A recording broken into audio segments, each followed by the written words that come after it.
Town of Cedar Lake Planning Commission special public meeting to order, February 3rd, 2021. Would everyone please stand for the pledge? Mr. Carnahan.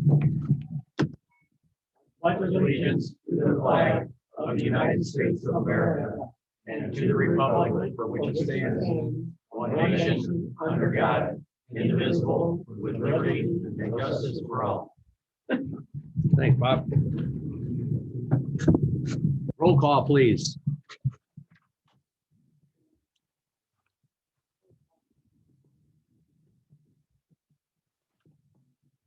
Heather Dessauer. Present. Chuck Becker. Here. John Kapora. Present. John Foreman. Present. Richard Sharp. Here. Jerry Wilkening. Here. Robert Carnahan. Here. Donald Oliphant. Here. David Austin. Tim Kubiak. Here. Jill Murr. I'm here and Terry's here. Okay, we'll jump right into this. We're having a special public meeting at the beginning for the Hanover Community School one lot subdivision rezone PUD amendment. Owner petitioner Hanover School Corporation, 9520 West 133rd, vicinity is 10631 West 141st Avenue, Cedar Lake. Petitioner is requesting rezone from agricultural zoning district to a community business, planned unit development, zoning district, and planning unit development, PUD amendment. Again, this is for the middle school. Name and address for the record, please. Good evening, Don Torringa, Torringa Engineering, 907 Ridge Road, Munster, Indiana. Thank you. I'm the engineer for the project. There's also representatives from the school corporation, the attorneys here, and representatives from school. Yes. Bianca Soros is back there. He's with Stillman Corporation. Nick Otis is the attorney. And I don't really know the names of the school board members, but they're all sitting. My name is Mary McCauley. I'm the superintendent. This is Connie Kirkwood for the president. And this is Tracy Maxwell for the trustee and Sarah Bialke for the trustee. Thank you. Anyway, at the last meeting, a couple of the items that were lacking were the planned unit development ordinance, which I believe Mr. Otis has been working with Mr. Austin on. And there was the decision as to what you guys wanted us to do with the sidewalk along Route 41. But I believe those were the last two items that were still up in the air. Okay. Mr. Oliphant, that list that you had compiled in the last 2 weeks, has any of that been rectified yet? It came down quite a bit. I got a comment to make. In our package, we just have one from January 12th, and Don has a couple of others that didn't make our package. The letter was issued on February 2nd. Yeah, there's yeah. I don't know if that's in your packet or not. Apparently it's not. The letter's long, but it's deceiving in the fact that a lot of these are just minor engineering comments that we can work out rather quick. Like Don said, that the major issue is probably how you want to handle the sidewalk. And then really all the other kind of existing comments are minor in nature. So how many minor in nature comments are there? 20, maybe. Not even. Okay. Is Mr. Austin, is the PUD document contract done? It is. In your final form, it was waiting, I received some information related to John's comments. Details of that for conditions, but I have your final draft done. You can continue to notice you guys that you thought here earlier today, last week. Prepare to make some recommendations about positions related to both the one on subdivision and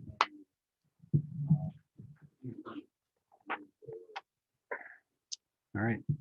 this one has a lot different substance to it than the last time they were here. Middle school law. Campus study, number of uses and activities. Okay, well, this is the middle school request right now. So did anyone have any thoughts on the sidewalk?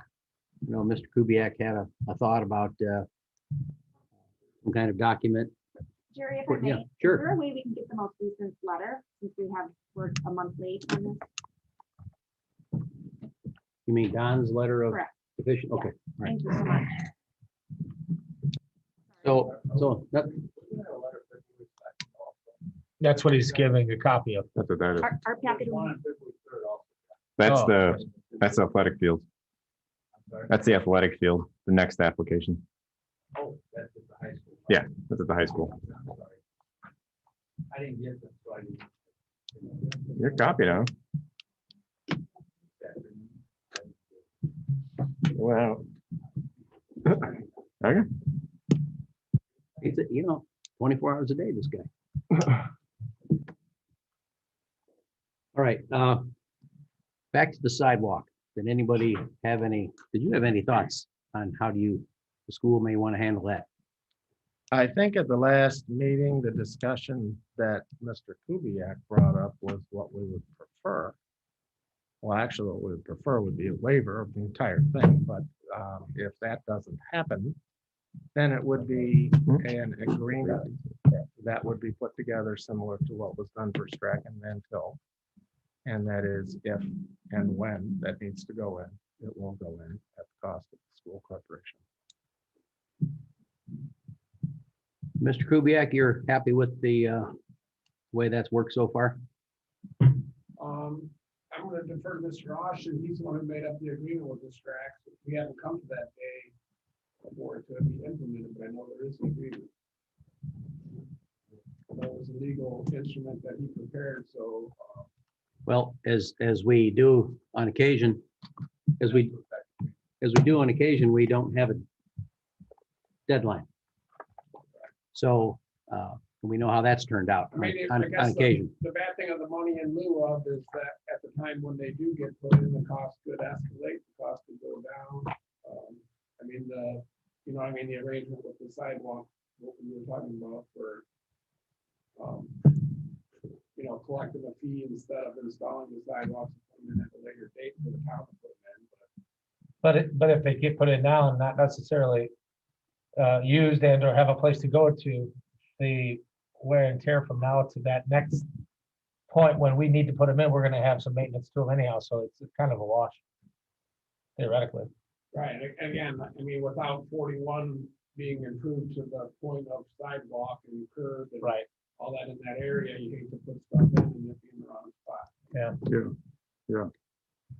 Well, as growth continues down the 41 corridor, it's only a matter of time until people voluntarily want annexed in and distribute water and et cetera, And that's why we brought up the idea of an agreement that at the time that they needed to go in, the school would put them in. Yeah, I think that's a It good could idea. be 5 years, it could be 30 years. That's exactly the problem. Hey, Jerry, I thought we spoke though, I was zooming in last meeting. I thought we spoke about having a collect the money now for what the estimate would be and be done with it. Because the problem with Well, asking the school in the we future. We did, and then Tim reminded us of gave us a little history lesson. Yeah. And we all know history is important. Okay. So that's why this is still on the table. Gotcha. I mean, could that agreement be on the one lot subdivision, so it shows up on the plat, Dave, or is there a way So to? the question, then would be how to enforce it. Consideration. And that's what, letter of credit sureties are about, that's what the agreement on money. I just did with another community that, there was a 5-year term, on money. Development didn't happen. Take money to the project, and so to do the improvement, for which the money was estimated. They didn't know how to take it beyond that amount of time. So practice enforce it without it being statistically taken. Otherwise, it'd be, let's just use a number, 20 grand. If you put $20,000 into an account, like it's 50 to do it. Without those types of things. Thank you. And I don't remember the amount of money. I know we didn't have a time period. draft? Brian, I don't remember the dollar amount at all, but I remember the agreement. was How much that is the at sidewalk? time, the sidewalk was pretty much the Linear feet. Yeah. Which is coming up here. 1,400 feet across 41. You're talking about Strax, Tim, right? Yeah. So how long has it been? 10 years? 87. 1,300. Strax, 13 years? 1,300 feet. 1,300. We're talking two different. I don't know the year. I mean, it's Okay. Times 5 will get you the square. 7 or 8. 6,500 square feet. Okay. Somewhere, about 10, 11 years, Bob. Divided by 80. Okay, well, No. there's a couple ideas and thoughts here. Don, you have something else? No. Okay. Just chatting. Heather, what are your immediate thoughts? I don't have any right now. Mr. Becker? I think we need to set a timeline. Yeah, I think a time limit would be good. John? Yeah, timeline's good. We're talking about the sidewalk. Yeah, we need a timeline. It's gonna be put off, otherwise do it now. Some kind of timeline, yeah. Okay, time, yeah. I would say neither. I would say neither. I would think, okay, so all of us taxpayers approved a referendum. We have a pot of money now. We all know as taxpayers, whether we live in the township and or in the town that is, connected to Hanover Township, that growth will occur. I would rather take what we think it's going to be today, was it 1,300 feet along the front, multiply that by 5, come up with the yards. What do you do, Tim? Divide by 80 to get 4 inches? 6,500. So 6,500 times, okay. I'd like to come up with a number now because in 5, 6, 10 years, we taxpayers may not have any money in a pot in the school organization to then put in the sidewalks. Even though in the future we'll lose money by collecting money now, again, it's the wear and tear from putting them in now to the time we really need them that we're gonna have to maintain the sidewalk by then anyway. So that would be my approach to this. School has to maintain the sidewalk. Well, it's in the right of way though, right? Yes, but I think, We, doesn't the school have to maintain the sidewalk? not if it's an easement given to the town. Well, who has to shovel it? Well, that's a good question. Typically, the school does that, That's what I'm saying. but fixing the concrete, I'm saying, if it slips, it cracks, it this, So that would be my take. My take is, as much as I hate to take money from our left pocket and put it in our right pocket, we have to do what's right, and I think what's right is throw whatever the dollar amount would be today into this future Cedar Lake sidewalk fund. And when the need arises, the town of Cedar Lake puts in the sidewalk. That would be my thought. Well, a lot of people believe, get the money. That would be my thought. Mr. Carnahan, what do you think? Where will that money sit? And will it be available to Cole if we need to put sidewalks in? Well, as I mentioned in the past, I think we should create a fund that in lieu of people putting in sidewalks to nowhere, the folks put in money towards the fund and then we connect community A, community B, neighborhood C, D, so on and so forth to town centers in our community. So I think that's where it goes. It goes into So a we future would have fund that to- we set up, We'd have to establish an escrow account strictly Yeah. for sidewalk. and non-reverting. That of would some stay sort. in the. Yeah, that would be my thought. And then we've mentioned it up here before. When a Yeah, guy no. wants to put in a new Yeah, house we in have, we a have, our crazy spot. we have our sidewalk conversations for sure. We haven't done any in lieu of yet. We just talked about it. Yeah, we haven't Correct. set up an Correct. actual ordinance or a rule that states you may opt out of putting a sidewalk in your new house out in an illogical place to put a sidewalk and then stick the money in a fund. We Yeah, I we remember don't that have that. conversation. I just didn't know if we'd actually done that. From a global perspective, looking 30,000 feet, that seems like a smart thing to do. Well, do we have a number? Mr. We Kubiak? have a number. I'll figure it out. I have a number. Are you asking for the value of that sidewalk? Yeah. Yeah. $75,000 or $100,000.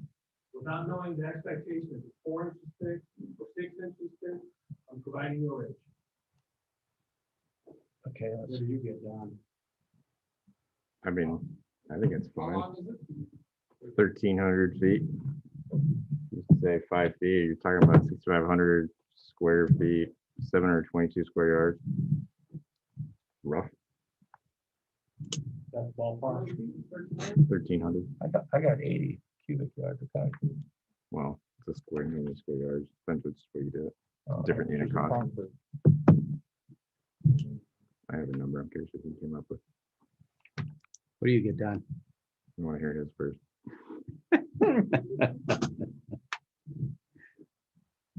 What'd you get, John? 800 yards of concrete. 2 by 5. Thinking 4 inches. Well, Tim had said he didn't think that would be the case. 350 and that's, feet, 6 more square feet.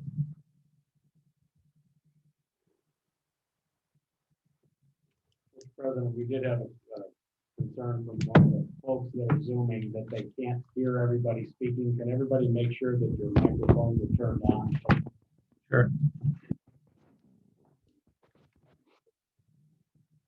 I got 35,000 using old numbers based off of, Unrealistic. I'm at like Mark 2000. 6 inches. Oh, that's- 2000 is pretty darn good. That, Okay. that matches what I got project engineer 100 It's is. probably, I mean, that's not taking out the driveways. Yeah, I mean, the total distance is 1,360, but yeah, they gotta go through the entrance, so 1,300. what's Ozinga and Smith getting for a yard these days? At the end of the day, I mean, if, But man, I you mean, I need don't know what we're installation gonna and gain there stone. by not putting, just having to put the sidewalks in, if they're gonna put the money up to put it in. And go through all this trouble, why not? Well, Mr. Foreman's theory was that the erosion over the years would Well, just appreciate I them get it, but and nobody would be using it anyway. I mean, I would rather, for example, use that money at Hanover Central to get folks from the monastery subdivision. We're spending money on bus service in that subdivision when everyone in the high school levels could walk to school, for example. And maybe we could do something similar. Well, I guess 141st has sidewalks, but I just think it would be a better use of, there's other areas that we could interconnect communities to the high school or interconnect other areas of town to each other, as opposed to put a sidewalk in on 41 that no one's gonna walk on. Since you mentioned that, John, I want to remind the council people is that safe routes to school, there was money set aside for MacArthur School Elementary, and we took and transferred all that to the Hanover school system. And we were told that the street department would end up putting those sidewalks in for MacArthur, and that still never happened. But the point is if we had a savings account dedicated to sidewalks, when the day is needed for sidewalks in along that US 41 corridor, we're meeting the ordinance that everyone has to put sidewalks in by accepting cash in lieu of the sidewalk. And then we're able to do what's most logical, whether it be helping school A, B, or C, and or connecting subdivisions. It Well- just seems like a good move for the community. Yes, sir. John, it's also aspirational. Yeah. And I get it, makes a lot of sense. Might not be good. I see. We're talking about project development. Whether it be one lot, one. School, middle school campus project, parcel 160. Correct. The improvements that are required for that one lot subdivision are on that parcel. We Yeah. don't have it yet. A little hesitant response. Comment about it. There's work to be done. You're going to be seeing from staff.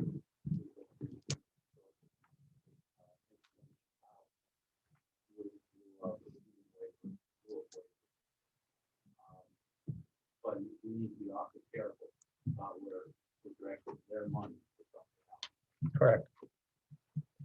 You're the lawyer. I was with you for a while till he said that. No, it's, I we'll mean, I'm get there. thinking, I'm And thinking, we'll get I'm there. thinking a road under the water tower. Right, and it won't happen for this project, but in future folks coming in for a new building permit out in the country, having that fund is gonna be an intelligent thing for us. And you can have a standing cost, special revenue, non-reverting sidewalk improvement cost. Right.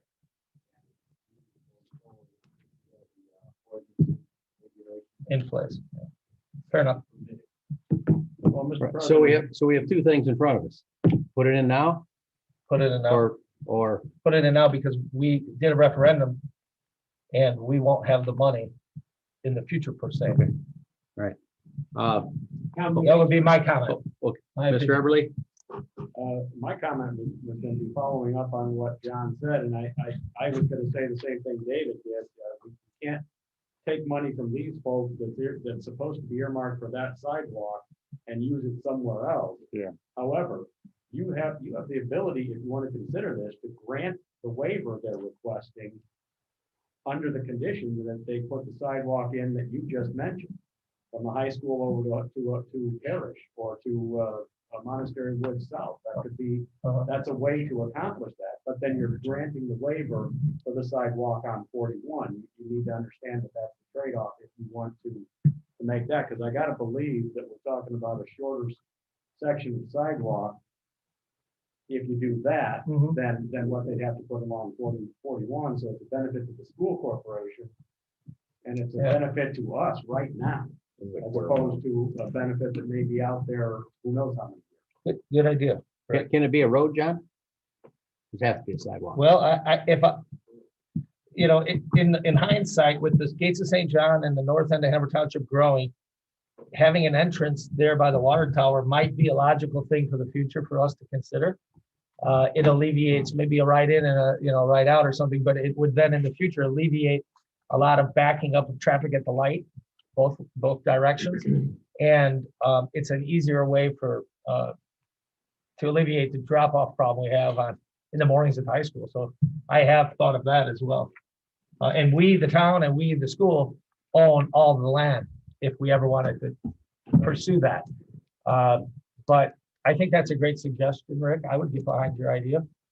And grant the waiver for the 1,400 feet on 41 in order to make an interconnection to the public library, I would say, as well as the high school, to give folks a safe path to the town center that we have. Don, can you quickly go to that spot and see how many feet we're talking about over there versus? Well, Don's looking that up. Heather, the list that we got that was provided regarding Don's Oliphant's comments about the almost complete, partially addressed. Well, I mean, Do you have I'm any, counting- you have any questions about any of that? Oh, I haven't had time to read Okay, all right. everything, but there is a 20, it looks like. Partially or non-addressed. Yeah, I got a question where they said that the cross traffic on 41 is 16 foot. And there was concern about that creating a problem with traffic backup. Yes, I can add to And that. then on the end of that sentence, and under number 3, it says no change. So that doesn't matter. I didn't put no change. There was, correct me if I'm wrong, I think it's a stop. wasn't there that cross traffic in the center of 41 we're only allowed to have it so big, right? Now, can I Sure. go into something here? Decision. Yeah. Yeah. I think- NDOT got back to me last week and they want that increased and we increased the size Oh, of it okay. and it is shown on the drawings as being increased. Okay. However, this There's board parking does lot not sidewalk. have authority over the NDOT right of way. NDOT has authority over that. And that's what I said last night. Okay. In addition to that, the sidewalk that's being proposed and being talked about is on NDOT's right of way. So it would be something that NDOT would have jurisdiction over. I understand the town wants it, but we would still have to go with what NDOT's requirements are. So, Half so is about 1,270 feet. It's not a big savings, but it's a little less than what they got. It depends on your alignment. It can be shorter, maybe a little longer, depending what you exactly take. Mr. Austin, Could what Mr. Turinga was just mentioning, Could that be 4 uh, inches? can we make a decision on this, knowing that perhaps NDOT has a final say? If you don't agree with it, there's a problem. Not right now. Superseding jurisdiction, but it's your plan. They can't develop the project without you. So we have, we're at a crossroads. We would need You're, Mr. Tringa, you're saying we need a waiver from NDOT No, I'm to not just to put saying, the sidewalk? no, I'm just saying that NDOT has jurisdiction over their own right of way, which it is their right of way. If we propose a sidewalk, I'm sure they'll approve it. That's not the problem. The problem is that NDOT has specifications as to how that sidewalk is to be constructed. So whatever the town says, doesn't matter. It's what NDOT says. No, it doesn't. Okay. May roll over for NDOT, it doesn't matter. This can be, I suspect, in terms of what end result comes. Will need to be the subject of some discussion. In that Not standard, really, they're gonna just be. be a matter of changing the plan. That too. Plan takes away the Well, wouldn't that cost more than the town spec? Probably. Probably. They're not gonna be anything less. There'll be more. Correct. It'll be thicker and wider potential. But if we swap sidewalk on 41 for this sidewalk that you just measured out, we could also use a different standard, couldn't we, Tim? 4 inches versus 5, Use our logo, just 4 and 4. so that saves us taxpayers money over putting it on 41, and we have an immediate need that is solved by maybe kids that don't have to get picked up with a bus, and saves the school board, the school corporation money year over year. Is the location of this sidewalk something that ought to be considered also? Instead of being constructed in the NDOT right of way, it was constructed off the NDOT right of way. I think you'd do that and then have a sidewalk easement. Yeah, then you can control it better. And you might need. You might, yeah. Could you pull up the alternate sidewalk plan that we're talking about? The one through the school? Yeah, Yeah. zoom in on, Well, kind of we were talking about continuing the monastery south sidewalk down along Parish. monasteries are here. Yeah, just interconnect that subdivision with the school corporation, so kids can walk to school when they have a savings and bus service year to year Yes, forever. but where exactly would the sidewalk be then? Roughly that blue. I would come over to the So- east side of the town's property. We put an easement in place to allow a sidewalk to go along the east side of the town's property, south of the water tower, and then straight west as Don has it drawn, over towards the baseball diamond. It would tie into their new parking lot right here, Yeah, we'd have to look at what they're proposing for the new changes, though. generally around there. Somewhere. So the sidewalk would be on the east side of the water tower. I would Yeah. think so, because we don't want kids walking where the Yeah. the public works guys are storing equipment, right? Yeah. And just in case there were issues or something. You may have to mix All right, the does, pretty heavy trees. Mr. Sharp, what do you think of this idea? Well, I like the idea proposed by Mr. Eberman. I think it's a good idea. I feel very I do too. uncomfortable speaking for the school corporation in regards to this, and there are people from the school corporation and the attorney. If one of you. Be awesome. Because I don't want to make a decision before the school graduation. Okay. My name is Nick Otis, I'm the attorney, and I just want to make sure I understand what the different options are here, or what the plan commission here is proposing. So I think, Mr. Foreman, you're talking about what you're showing here is in lieu of doing a sidewalk on 41, the school would help fund this sidewalk here at the high school Correct. and to the library. Well, just to the high school would be adequate, because I'm just thinking of the bus savings, the dollars that we would have year over year for the future. It's gonna pay that sidewalk off tenfold. Is that subdivision north, and the amount of development you guys have is overwhelming? Yes. But are those duplexes? Many do not have school children in that particular subdivision, Nick. It's Nick, right? Yep. But the subdivision north of that is all single-family homes, as well as undeveloped future single-family homes. So it could serve quite nicely. Sure. And I think the school's supportive of sidewalks generally, because as bus transportation gets more expensive, I know it's been something that's looked at when you have students that live nearby, whether or not they're going to get bus transportation. I just think, the 41, the concern we have is what NDOT may place on us with the sidewalks, and then how likely that ever is that students would use those sidewalks. That's an extremely busy road, and I find it, you're gonna have elementary to middle school age kids, I just don't know how many would use that sidewalk. And there's a day they will use it, Nick, but I think it's 10 to 20 years out. Right. I would imagine they use the one at Lake Central High School. But these are grade school kids, right? Yeah, And junior grade high school and kids, middle so up it's a to little bit junior high. different than high Yep. school. But we're not there today, so I just feel like it's better. Rick's idea is a great idea. And I'm sorry, Mr. But- Everly, what was your plan again? This plan, The one you see over Okay, there. Mr. all right. Curtis, and that's in lieu of the sidewalk that you would normally have to put Right. in for the middle school project that's in front of the plan commission tonight. Perhaps the school corporation at its entire cost puts this sidewalk in, a little less expensive than what you'd have to put on 41, and it serves an immediate need as opposed to a 2 decades Like out. future needs. which is a huge value.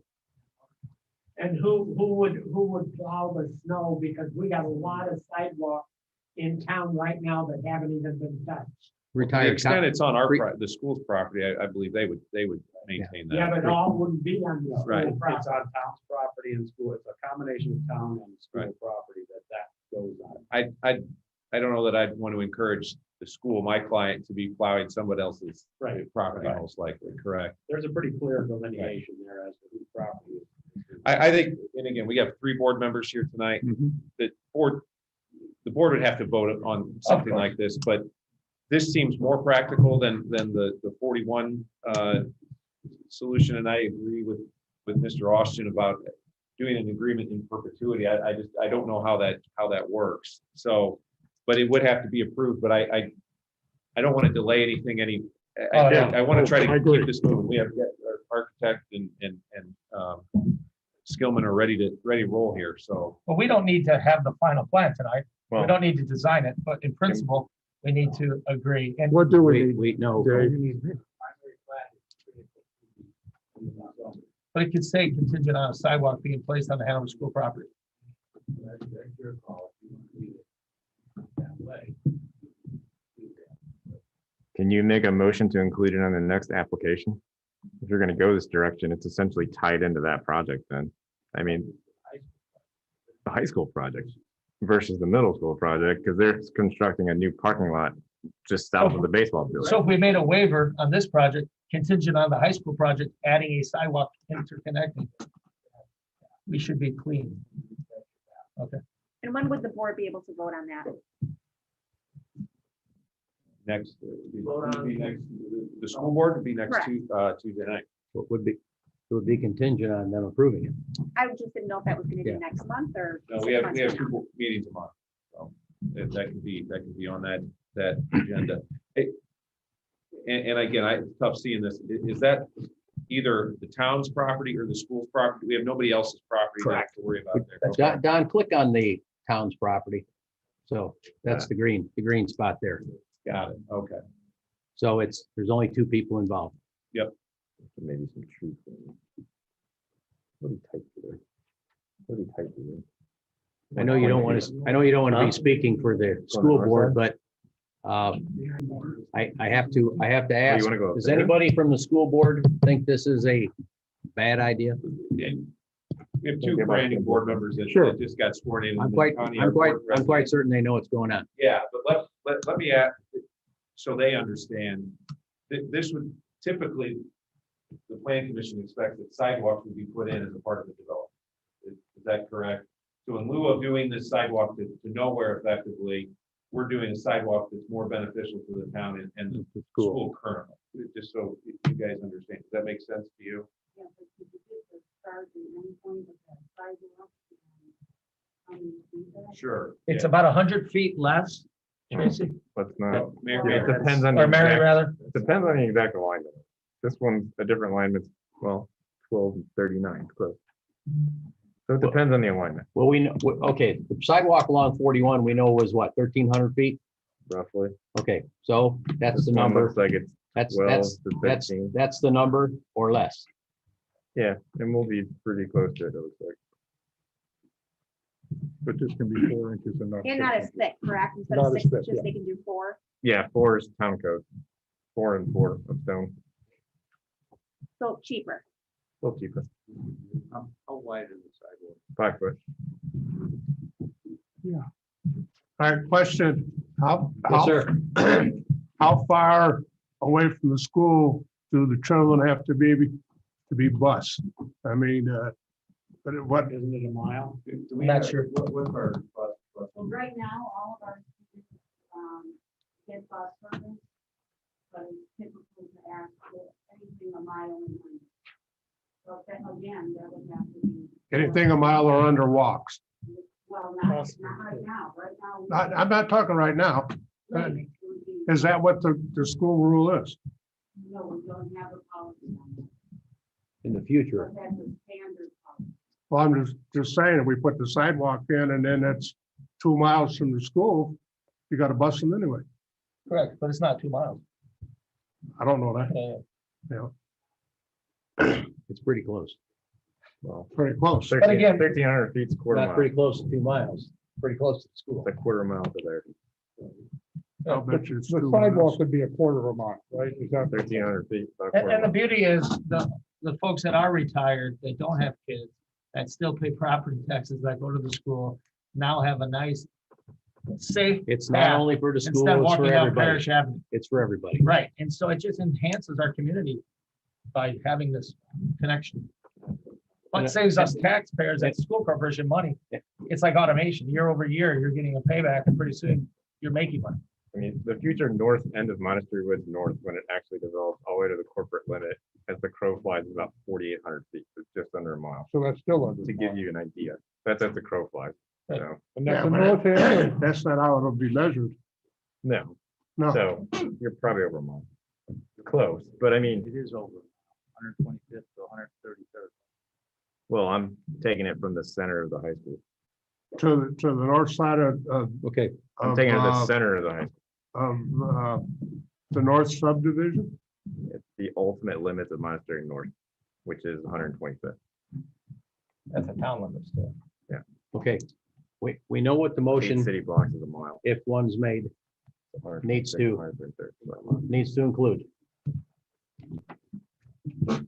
And the school board would be okay with this, correct? Well, obviously got to vote at a public meeting. I but understand, but are they it sounds like a good idea. I think they want the most practical Okay, solution, okay, right? So I think, And eventually, right now, part of the problem is can't institute walking zones because of the lack of sidewalks. Sure, I understand. Yeah, okay, We turn it slow and- okay, very good, thank you.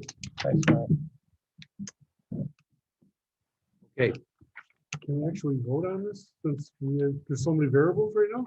We're gonna, There's two. we're gonna give, well. Plus all it- the Don's other- comments and this. 20 things on here, Don. Yeah, I looked at it. But Donald Oliphant mentioned that the majority of these Donald on it? minor. I wanted his That's attention. pretty like his serious brother. then, Don. I don't remember. But this is what I was talking about 2 weeks ago. We need to have everything ironed out, not do it the night of the public meeting. This is what work sessions. for. Part of the problem is that, I'm given, I receive these things from Donna, and I'm not the only person. There's other people working on this project too. We get these things roughly a week before your meeting. I do the best I can. 20 is pretty freaking good, and if it is not a real big issue to him, it's not to me, and I will get them corrected. We haven't even had an opportunity to read this though. We got this We just got 7 this minutes today. ago. They're So engineering things. though. Are those things that really pertain to? that's what our you- business for sure. You don't believe that it is? No, I do believe it is, but do you understand what they mean? Do you understand what he's asking about when he says, what is the program that you're using? The swim program that Sir, you're my point using? is, I don't know what's on here because I haven't had an opportunity to read it. Okay. I apologize. Yeah. I certainly understand, Chuck and Heather, your point, but we pay a lot of money to Burke Engineering. If Don says, he's okay with it, just by glancing and walking through it, yes, there are quite a few things, but one of the things he did mention earlier that they're minor in nature, so that's, for me, that's good enough. So that's what my about last sidewalk? comment. Well, the swim program is a stormwater program, right? Yes, For it is. calculations. Yep. So, are you good with program that's not working or is working or? I don't or- think you will see anything from a holistic standpoint that you would even notice if it changed. You may get a couple pipe sizes changes from here to here. You might, get some notations on some of the plans that change. That's what I mean by minor. Well, I think what Chuck, there and will- There'll be no changes in the overall plan. You will not see a road move. You will not see a building move. You will not see, anything like that move. So from a very overall plan view, you're not going to notice it. When we ponds are vet gonna be, through this stuff. ponds are gonna be the same size? Ponds will likely be the same size, yeah. May have a bigger weir somewhere here or there, but you won't notice it. And correct, it's a PUD amendment, not a brand new PUD ground zero. So, Well, it is, well, Sort of new. go ahead, Mr. Rossi. Be careful about that one. all right, yeah, maybe that was the wrong.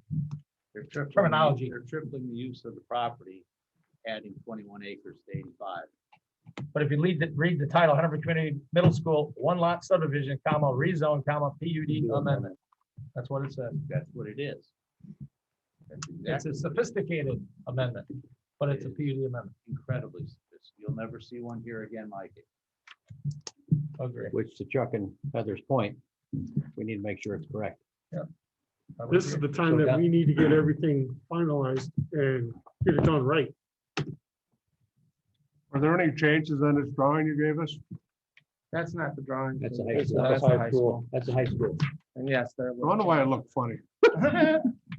Yeah, no, that's the high school. That I'm was, sorry. there are changes on it. But we try to avoid these last minute things. That's what Chuck and Heather's point is. Absolutely.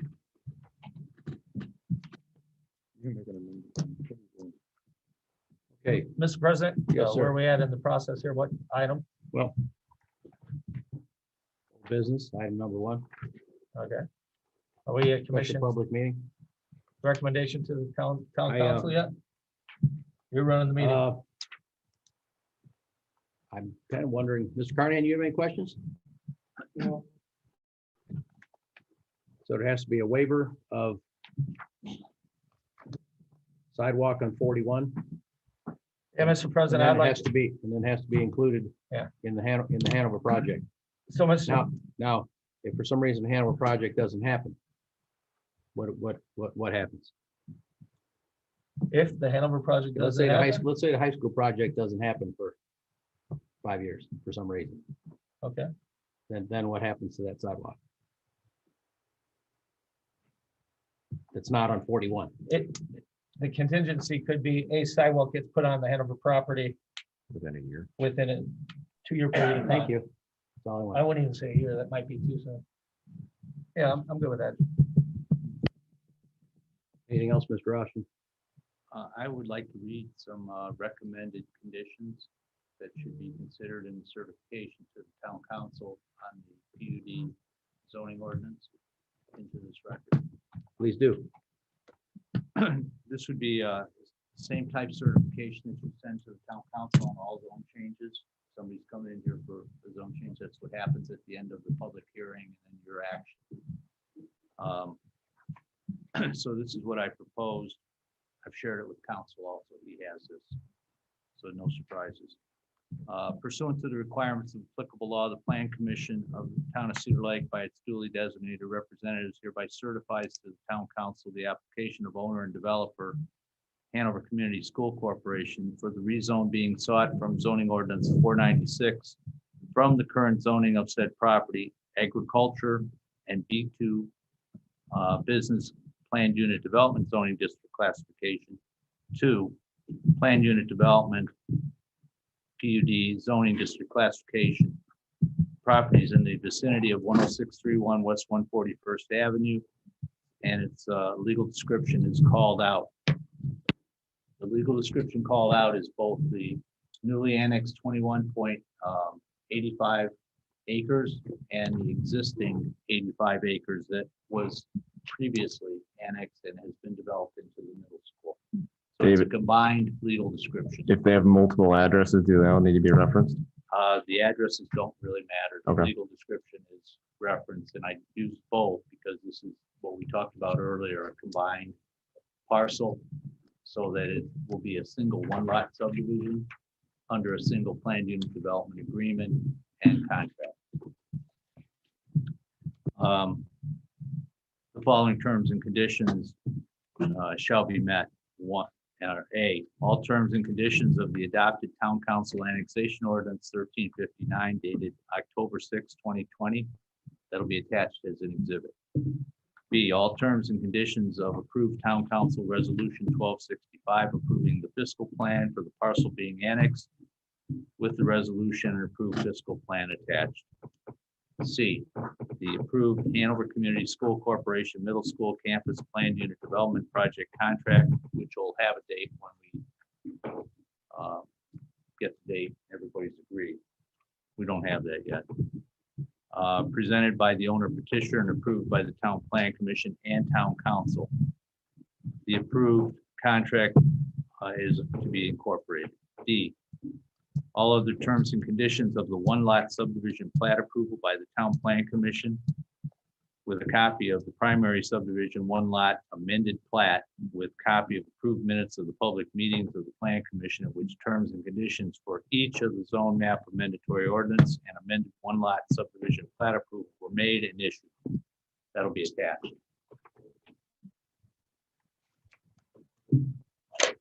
E, all terms and conditions of the Town Board of Zoning Appeals pertaining to parking approved on December 10, 2020.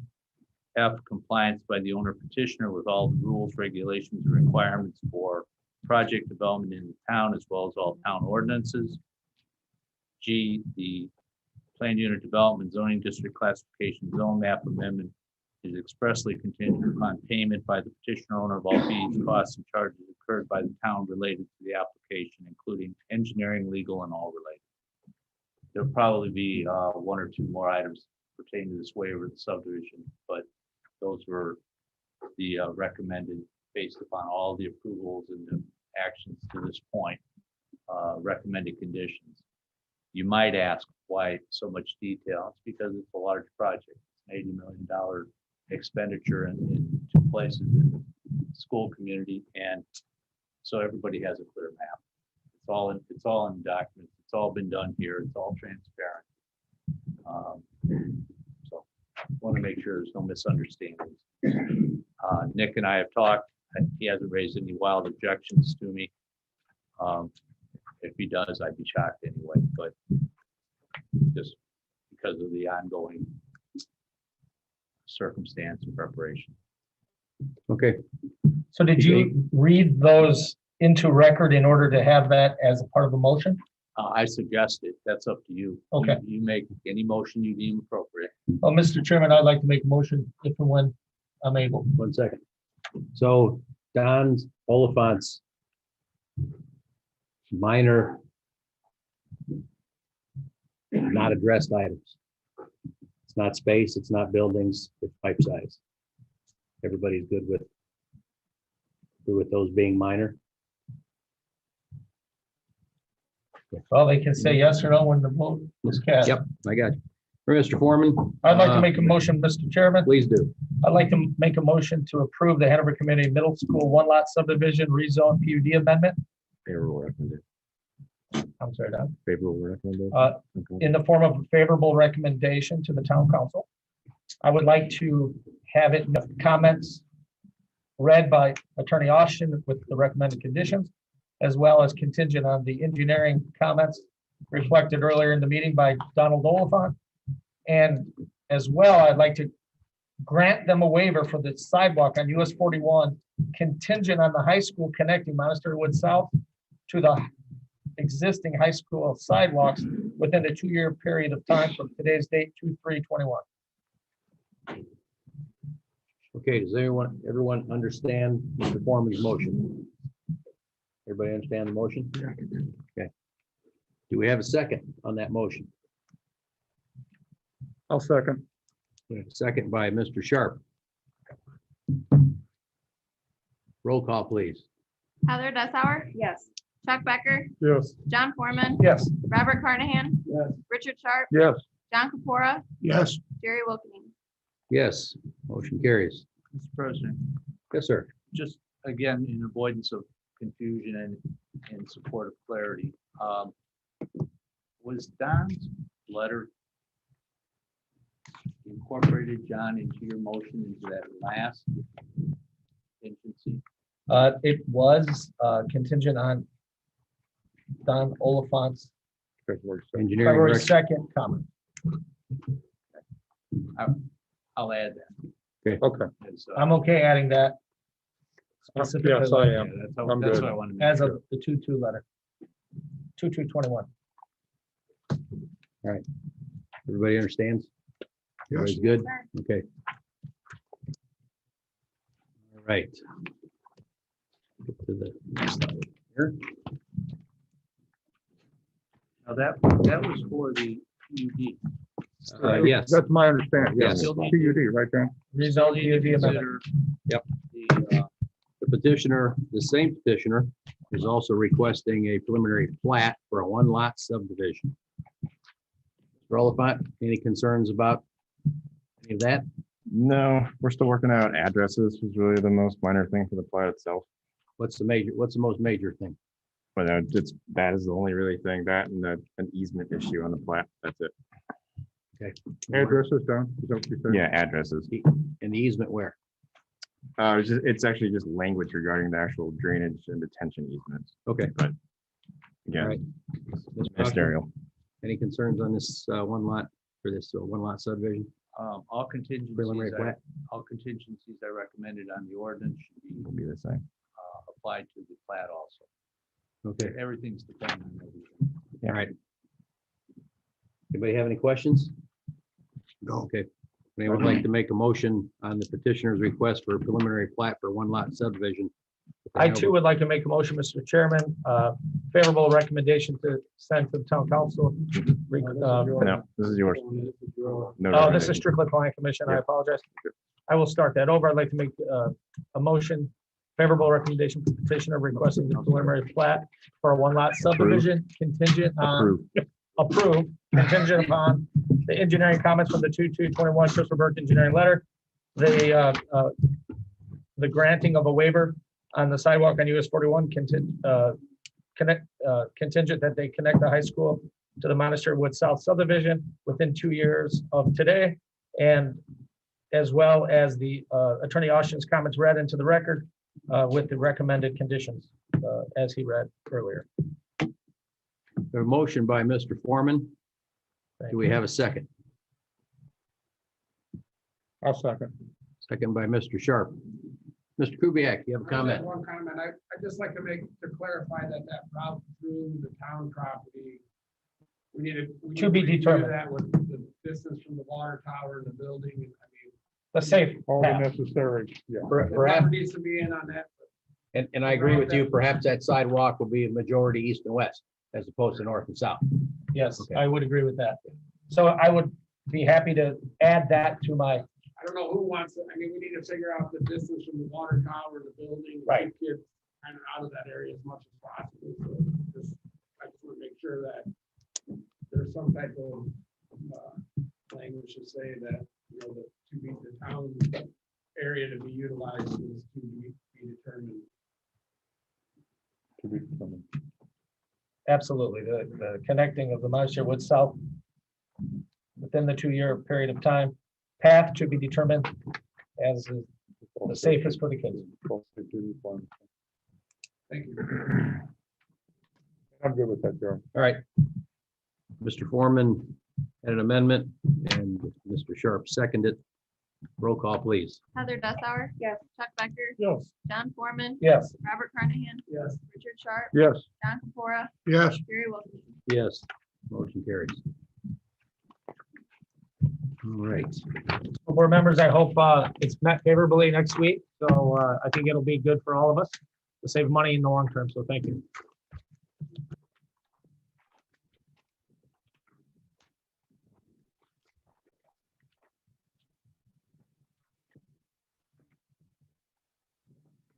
Okay. I think so. We'll move on now to the Hanover Community High School site plan. Petitioner Hanover Community School Corporation, 10120, 133rd Avenue, Cedar Lake vicinity, 10120, 133rd and Cedar Lake, Hanover Central Campus subdivision, Lot 1, expansion field house and special gym parcel. Petitioner is requesting a site plan. I believe Mr. Turinga handed us out the new plan that does eliminate some of the access, actually it eliminates all the new access to 133rd. Yes, it does. The private drive and the road along the detention pond to the west.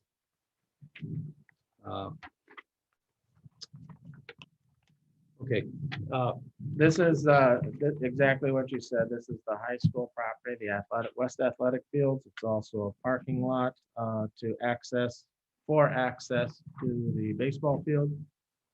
Sidewalk across the property, a parking lot for the athletic fields, a sidewalk along the west side of the football field. The architect, Mr. Jim Majewski, is here also, along with the same people that were introduced previously. We heard what you said last time. The school did not like the idea of limiting that drive to a right in, right out. For that reason, they just eliminated it entirely and made a connection into the parking lot of the existing school. so And the idea of maintaining then and doing work on that road, which is in fairly poor condition, they eliminated the road over to the west. So the only access points now to the athletic field are the two that are shown, one on the very south into the parking lot and one north of the school, behind the school, just south of the football field. Those are the changes that have been made. Obviously, what is not shown on here is the sidewalk, so that would be a portion of the site plan that would have to be added. The sidewalk I'm talking about is the one that has been discussed. okay. Just for some clarification, this new parking lot to the north will be used for the events of anything at school, students, staff, that new parking lot to the north. I don't know exactly what it's going to be used for, but I would imagine it would be used for football games. Okay.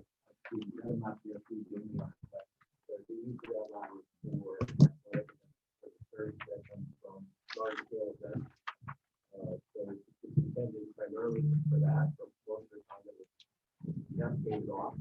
So we had to gate one at the north west corner and west of the field house, and then one that put them next to that to the west side of the existing south parking lot. And that would also be gated. So most of the time, they would not be in use. That's a great idea. You wouldn't want kids practicing and cars driving right next to them. Danger, danger. No, correct. I think it's great. Yeah. The sidewalk, the main east-west pedestrian sidewalk, which would run all the way across all the athletic field. That would allow students to kind of get to that practice area. And the thought would be that they would walk that north-south drive to get to the field. So with that closed off during practice, they would use that to circulate the cycle. Okay. The very far east end, the right side of the base, by the baseball diamond, that's where that sidewalk would come in. The new one they could talk about. Jim, could you speak into the microphone when you're talking so those that are zooming can hear you? Thank you. My apologies. The very far east side, that walk, I did send a quick sketch to Mr. Oliphant. While we were sitting here, I don't know. And again, that routing would have to be confirmed. I did send you a sketch. Oh, my email? Yes. And again, that route would have to be verified as was discussed. Yeah, I'm sure there'd be some tweaking to the exact alignment, but Right. I think it's generally what we're thinking. Yeah, one of the two. Mr. Eberly, for clarification, this practice field is R1 in agricultural, and it doesn't need to be in front of the BZA because why? It's an allowed use. under the terms of the zoning ordinance in those zoning districts. So this is only practice fields, there's no lights, there's no, Recreational use is what it is. Mr. Ruffin, yeah. And that's allowed, it's actually an allowable use in the wetland and water course, I believe is the name of that zoning district. And then those uses are allowed in greater uses as well, in R1, R2, commercial districts, so. There are no lights on the practice fields, as you stated. There are lights on the north-south section of the drive.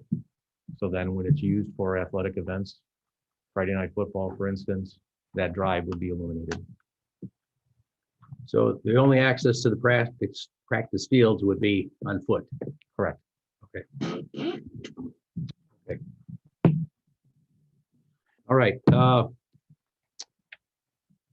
anyone have any questions? Mr. Austin, any comments? No. Carnahan? We're good? Okay. All right. I got one question about. Yeah. The cyclone fence, vinyl coated cyclone fence. I don't have my cheaters on. Where are you seeing that? That'll require a variance, Mr. Becker. Yeah, that's going before the Board of Zoning Appeals. That's along 133rd? Yeah, well, it says right here, keynotes up there, 30 and 31. Well, 40 is the Says one new- fronting. 6 foot tall, vinyl coated cyclone fence. That is the majority of the fencing, but not on 133rd. This is going to be on the south Decorative. side of the football field. Correct. 133rd is it a decorative cyclone or? It's a decorative metal steel fence. Okay. Looking like more like a wrought iron picket. Nice. With brick columns every so often. I'm not sure what About it is. 30 feet. 30 feet. I know we hit on this the last meeting. There's going to be a net then that's put up during practice, and then the net's going to be let down. On the south side. Correct. Okay. All right. Okay. You should put a dotted line for tee boxes to hit golf balls right into the net. You know, John, it's recreation. That's right. So who knows what'll happen on Sundays? Couple broken windshields. All right. Looks good to me, Mr. Chairman. Okay.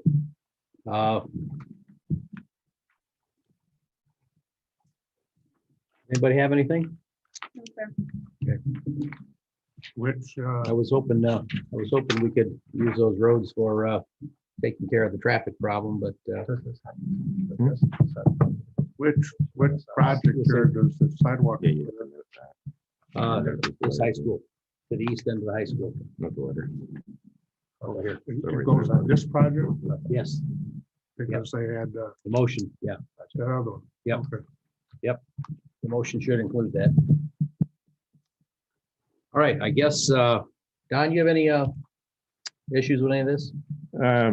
Minor comments again, remaining on our letter. You'll Okay. see on the third page, there's a lot more than it looks there. It's kind of a first review of soil erosion control stuff, so that stuff can be cleaned up super quick. And we just got this on Monday and tried to turn around as quick as we could, or Tuesday, This whatever. past Monday. But we got through it pretty quick, turned it around. The comments that are remaining are minor. We discussed this at the last meeting, the right of way through here. There was only a permanent easement acquired as part of 133rd phase 2.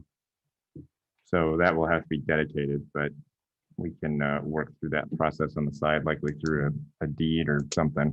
I kind of left it up to their surveyor to kind of present an option. We'll review it when he puts it together. Are there any problems with any of that, Mr. Austin? Not really. He's overseeing it all. Yeah. So Okay. Any motion would be contingent on this letter, though. February 3rd. Okay, anything else, Mr. Tringa? No. No. All right. Anyone like to make a motion on this item? Let's not forget about the sidewalk You to bet. the east. I got one question. Yes, sir. Is there a fence on the west side of that drive going back to the parking lot? Or is that just along the grass? Of that drive, that service drive that goes back to the parking lot? No, that's just. There's one on the The east fence is on the east side. between the detention basin. No, nothing, no curb, no, I mean, I just envision 16 to 17-year-old kids after a football game driving through. I mean, it seems kind of, I mean, I was a kid not that long ago, so I can see that being happening. We may want to use that field to park cars in. Who knows, right? Overflow. It just seems like, But they're not gonna really drive on it except after a football game, so.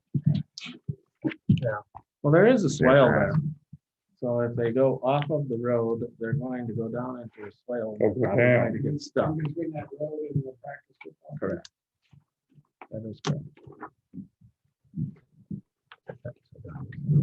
And Don, the existing stormwater on 133rd will handle all that. I mean, they're putting a pretty large detention basin in front of that cross culvert, so it should help everything. Should reduce peak flow rates. There was a culvert put underneath 133rd by the engineers who designed 133rd for the express purpose of carrying this water. This will actually increase design capacity even more. Exactly. That, We know that had to be done twice. Yep. the capacity of that We did not culvert do that. under 133rd is about, I would say 100 times more than the amount of water. Yeah. we're we going should to improve the sidewalk. Yeah, okay. All right, Mr. Chairman, I again would like to make a motion if please do. we are, okay. I would like to make a motion to approve the Hanover Community High School site plan with two contingencies. Number one, Christopher Burke Engineering letter dated 2/3/21, as well as the high school connecting Monastery Wood South within 2-year period of time from today's date, The sidewalk. with the sidewalk. A motion by Mr. Foreman. Do we have a second? Second. A second by Mr. Sharp. Roll call, please. Heather Dussauer. Yes. Chuck Becker. Yes. John Foreman. Yes. Robert Carnahan. Yes. Richard Sharp. Yes. John Capora. Yes, Gary Wilkening. Yes. Motion carries. You hitting it should be entirely on their site, but they do have a note on their plans that say they'll tie any active ones into their systems. So, Okay, Did you put the sidewalk? Yeah. Yeah. Yeah. We put it in. so, Mr. Foreman, Mr. like to amend President, I your would like motion? to amend the previous motion by adding the comments Mr. Oliphant just mentioned regarding the catch basin and drain tile waivers, drain tile and detention basin setback, we'll call it. detention waiver setback. that sound right, Mr. Austin? This is right as it's gonna get tonight. Okay, That's right. motion by Mr. Foreman with an amendment and second by Mr. Carnahan. Roll call, please. Heather Dussauer. Yes. Chuck Becker. Yes. John Foreman. Yes. Robert Carnahan. Yes. Richard Sharp. Yes. John Capora. yes. Gary Wilkening. Yes, motion carries. Thank you again.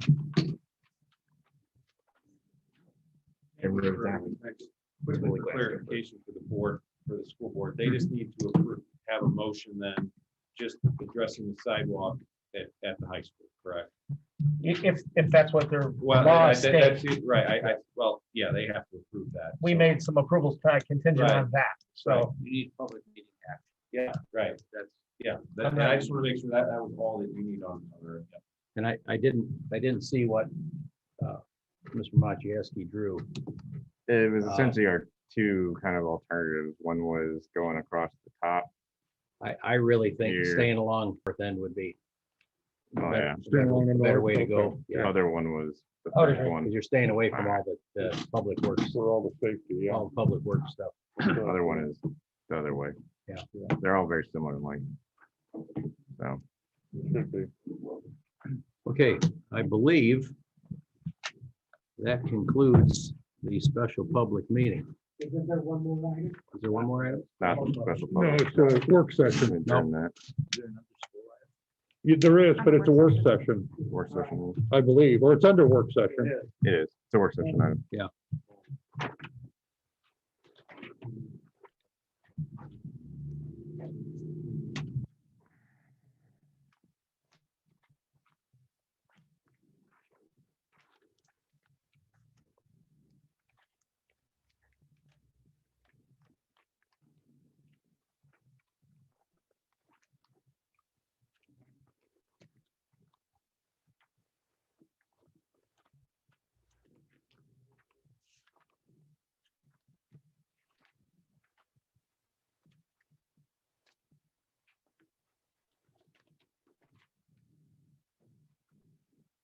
Excuse me, I'm a little unorganized here.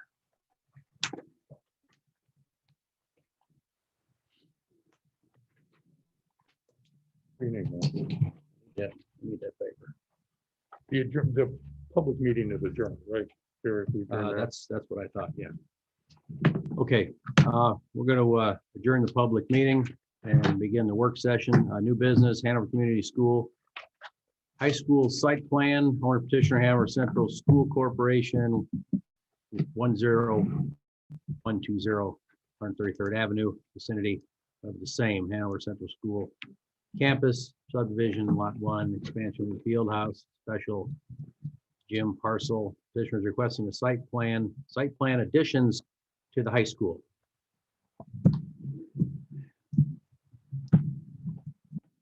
Mr. Petitioner. Thank you, Don Torring, Torring Engineering. At the last meeting, when I presented a proposed site plan for this, there was opposition to being too close to the sidewalk, being parking pointed towards 133rd. We've gone back to the architects who drew the site plan in the first place. They are in the process of modifying drawings, and we are not at this point ready to present those drawings to the Plan Commission. All right. What we would like to do is we would like to get one clarification, however, and I have spoken with the town staff, and I'm not sure that I've actually gotten an answer. I got an answer, but I'm not sure that it's correct. And I need to know this. Your ordinances state, and I think it's pretty clear, that parking spaces cannot be within the front yard setback, but it does not say drive aisles. So my question is, can the drive aisles be within that 50 feet? Or is that semantics and considering drive aisles also part of the parking space? And it makes a big difference as far as how the layout can be done. Okay. Mr. Ashen, some clarification? Well, I think you need to go to staff to hear what they told you. Okay. He's told us what they told you, so we need to hear the other side of the story. All right.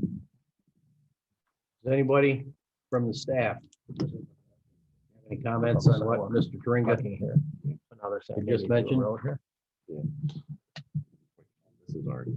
I'm not sure who Don got the initial answer from. I know at the last meeting, Don Oliphant raised, he said that that is a gray area.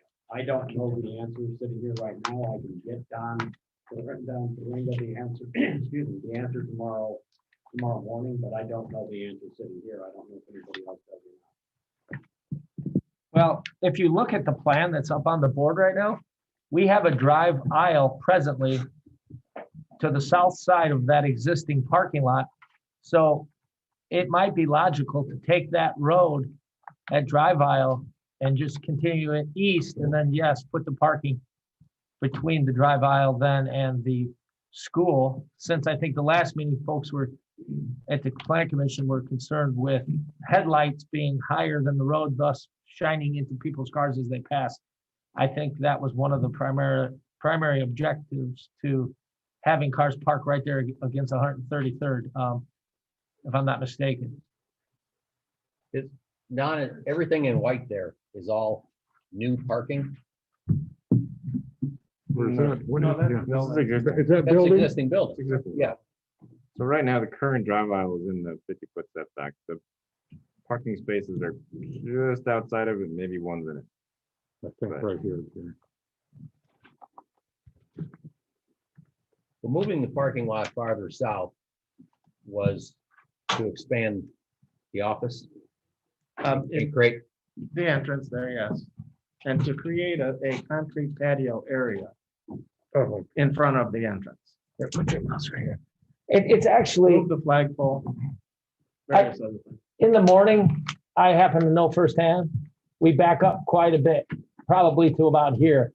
And in the winter, closer you get to the bell ringing, it gets slower and slower and slower to get up here to where we drop the kids off.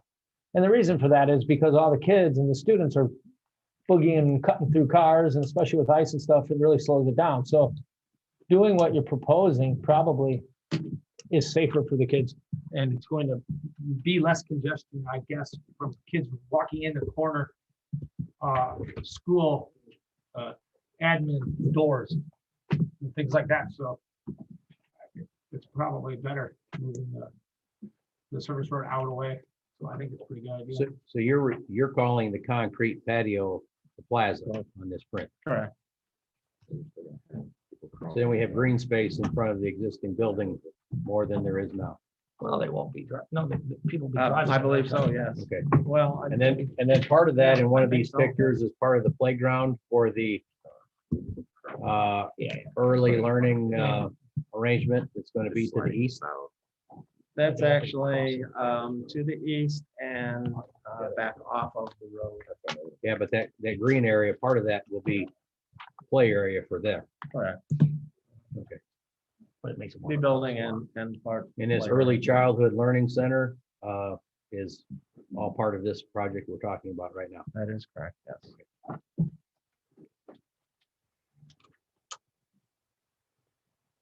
So Does that work for you, Don? Having that road moved and put the parking north of it? Yeah, yeah, You're okay with I that? believe that's one of the plans that Gibraltar has sketched up.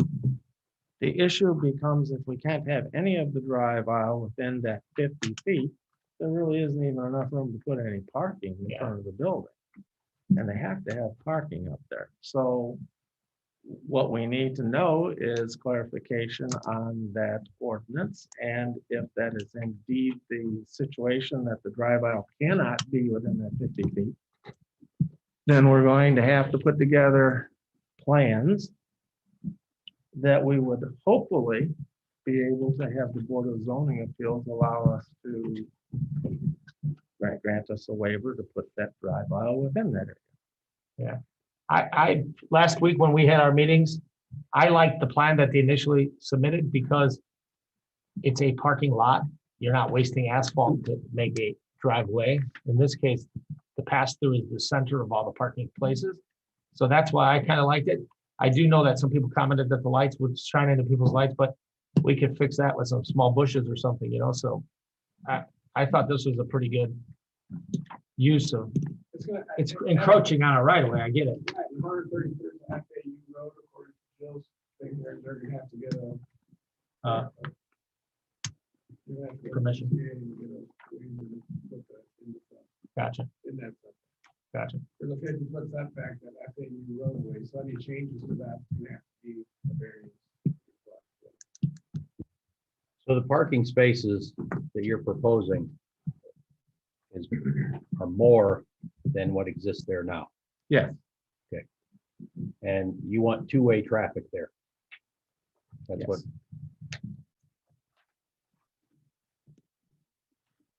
Again, the site plan that you have there is not the site plan that we're going to be presenting in the future because that one shows parking facing 133rd. yeah, well, I was just thinking if it was angle parking, it was westbound only, then there wouldn't be a whole lot of headlight problems on 133rd. I guess if we wanted to ever expand 133rd to a 4-lane road, we're eating up the parking places later on, right? And the foreseeability of that is small. I'm just trying to think of what else would be a problem having a parking lot so close to the major thoroughfare besides lights. So I'm good with either plan as a commissioner. No, I mean, I appreciate these wonderful drawings. We usually don't get these. So, The formerly may become a reality eventually. Today, I was backed up to the post office with a string of traffic waiting at a red light, what time of day was that, Bob? about 12 o'clock. You ever been over there at 2:30? So once again, just to, if we could get clarification on that ordinance and what the ramifications of meeting that ordinance would be, then we can proceed with the site plan and present it to you for approval. Okay. I mentioned this before. You guys were able to engineer the traffic out of 141st traffic issue over there. Are there any plans for some traffic control of some kind on 133rd, end of day? Not with this plan, not with the JMA plan and not with the Gibraltar plan. Those are. Because I just, as I mentioned before, packing 133rd all the way to 41. Just dumping all those cars out on the road all at once, just doesn't seem quite right to me. And where that sidewalk's going to the water tower would be a great place for another road out to Parish, but I'm just I thinking, don't know how we I'm would just get it thinking there. out loud. There's not enough room between the existing detention pond and the baseball field for the road there. I don't think there is there, Don? You'd have to cut into it. We'd have to fill in Yeah. a portion of the detention pond. just Well, to do pond that. gets deeper. So. All right. Anybody have any questions for Mr. Turinga regarding this high school site plan, other than his question about front yard, 50 foot? So you'll bring those plans in when you have them together. You're not ready. Correct. This is just a small piece of that. Well, this is a completely separate item from the one that was previously. was presented. Yeah. But you want clarification on that piece? We can't go through and develop a site plan until we actually know what we're dealing with. Okay. That's the issue. Well, I think everything here looks nice, and Mr. Everly gets you what you need tomorrow. Perfect. Thank Does you. sound be though good. that a BZA developmental variance is required, Yeah, either way, either way. either plan requires BZA So approval. I don't want that left not unclear.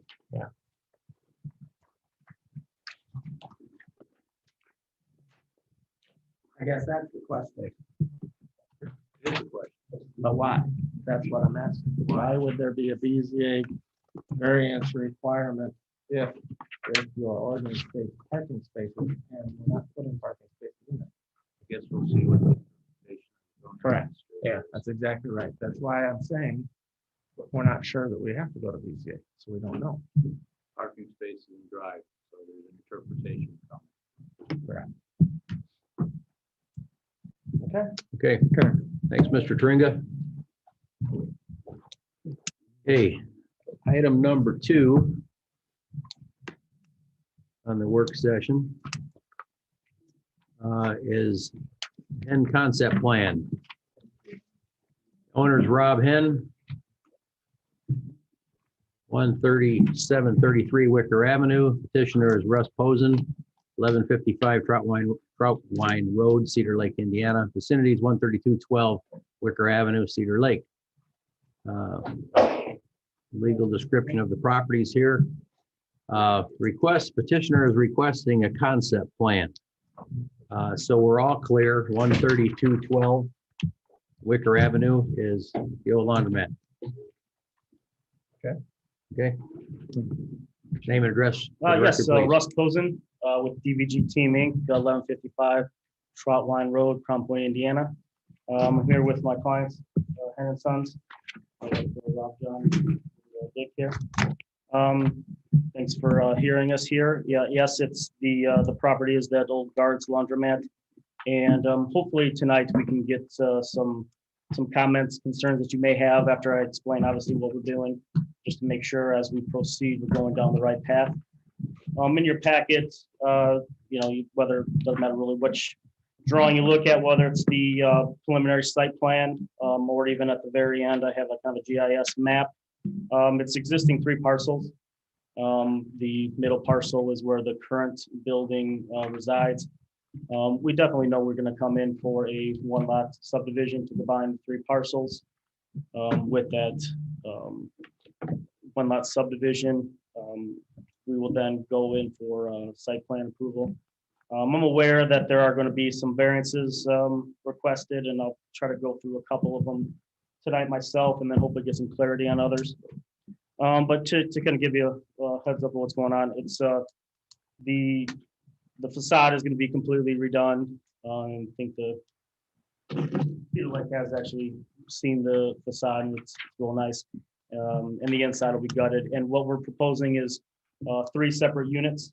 Right now, we believe that they'll all be retail, but there might be on one of the units, maybe office. The parking lot is in dire straits, so we're going to be redoing that asphalt curb and making it a little nice and clean.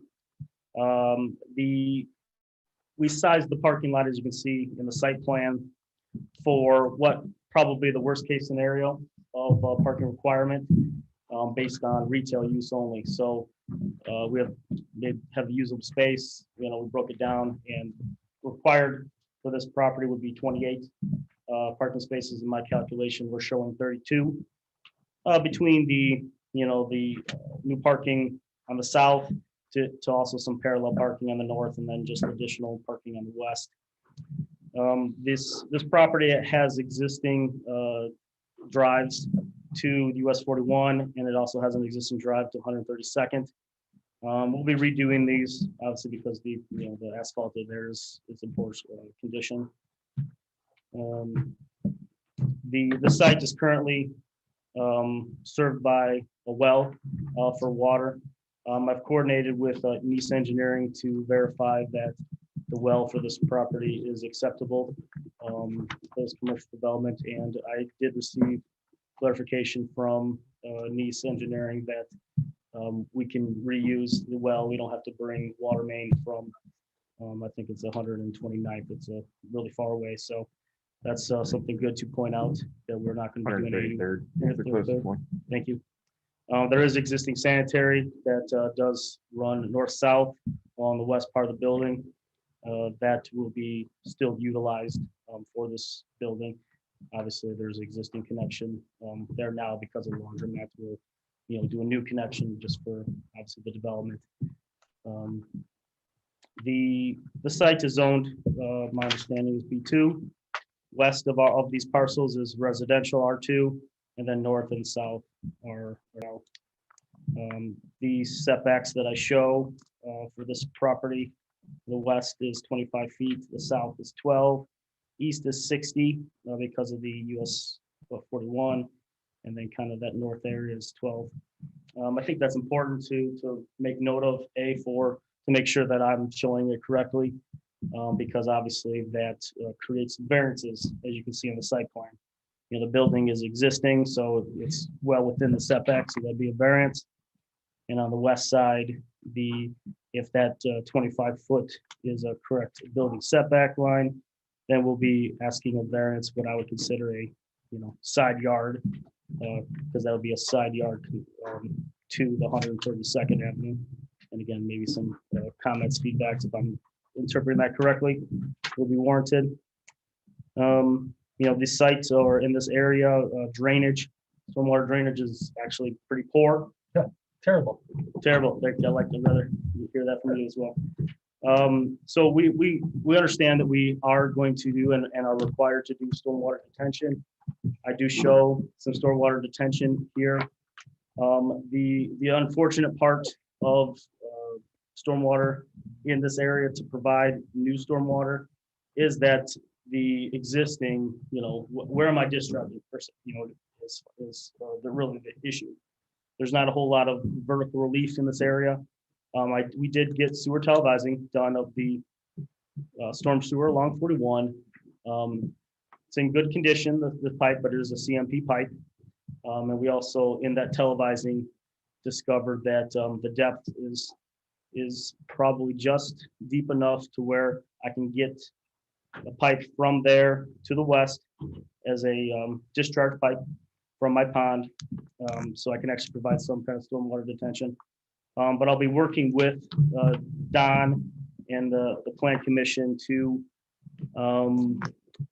potentially request a slight waiver for stormwater detention, not a full-blown waiver, but the requirement for this development, I think we would be governed by a 100-year storm instead of because we are not an 80% existing impervious site, so I can't go after full blower for that the chapter 6 SERS requirement.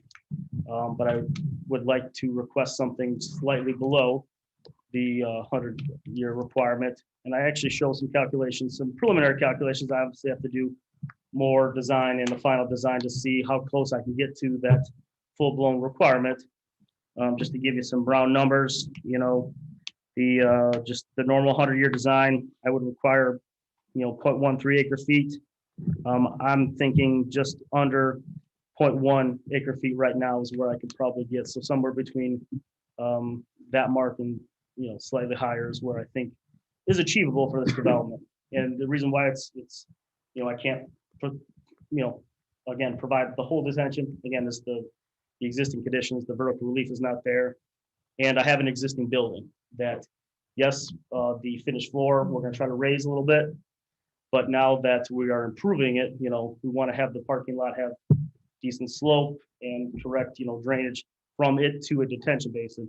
By the time you get down to detention basin, you kind of lose that applicable detention. So it's a good point to bring up to the Plan Commission.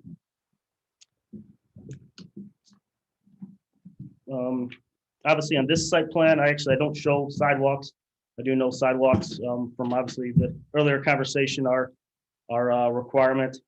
I do probably want to point out that we do have two frontages, one on 132nd and one on US 41. The 132nd frontage for sidewalk obviously makes a lot of sense, but I would offer or like to hear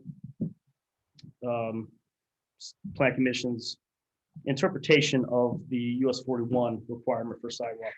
Again, that development or the US 41 is going to be widened. Our development is very close to the right of way.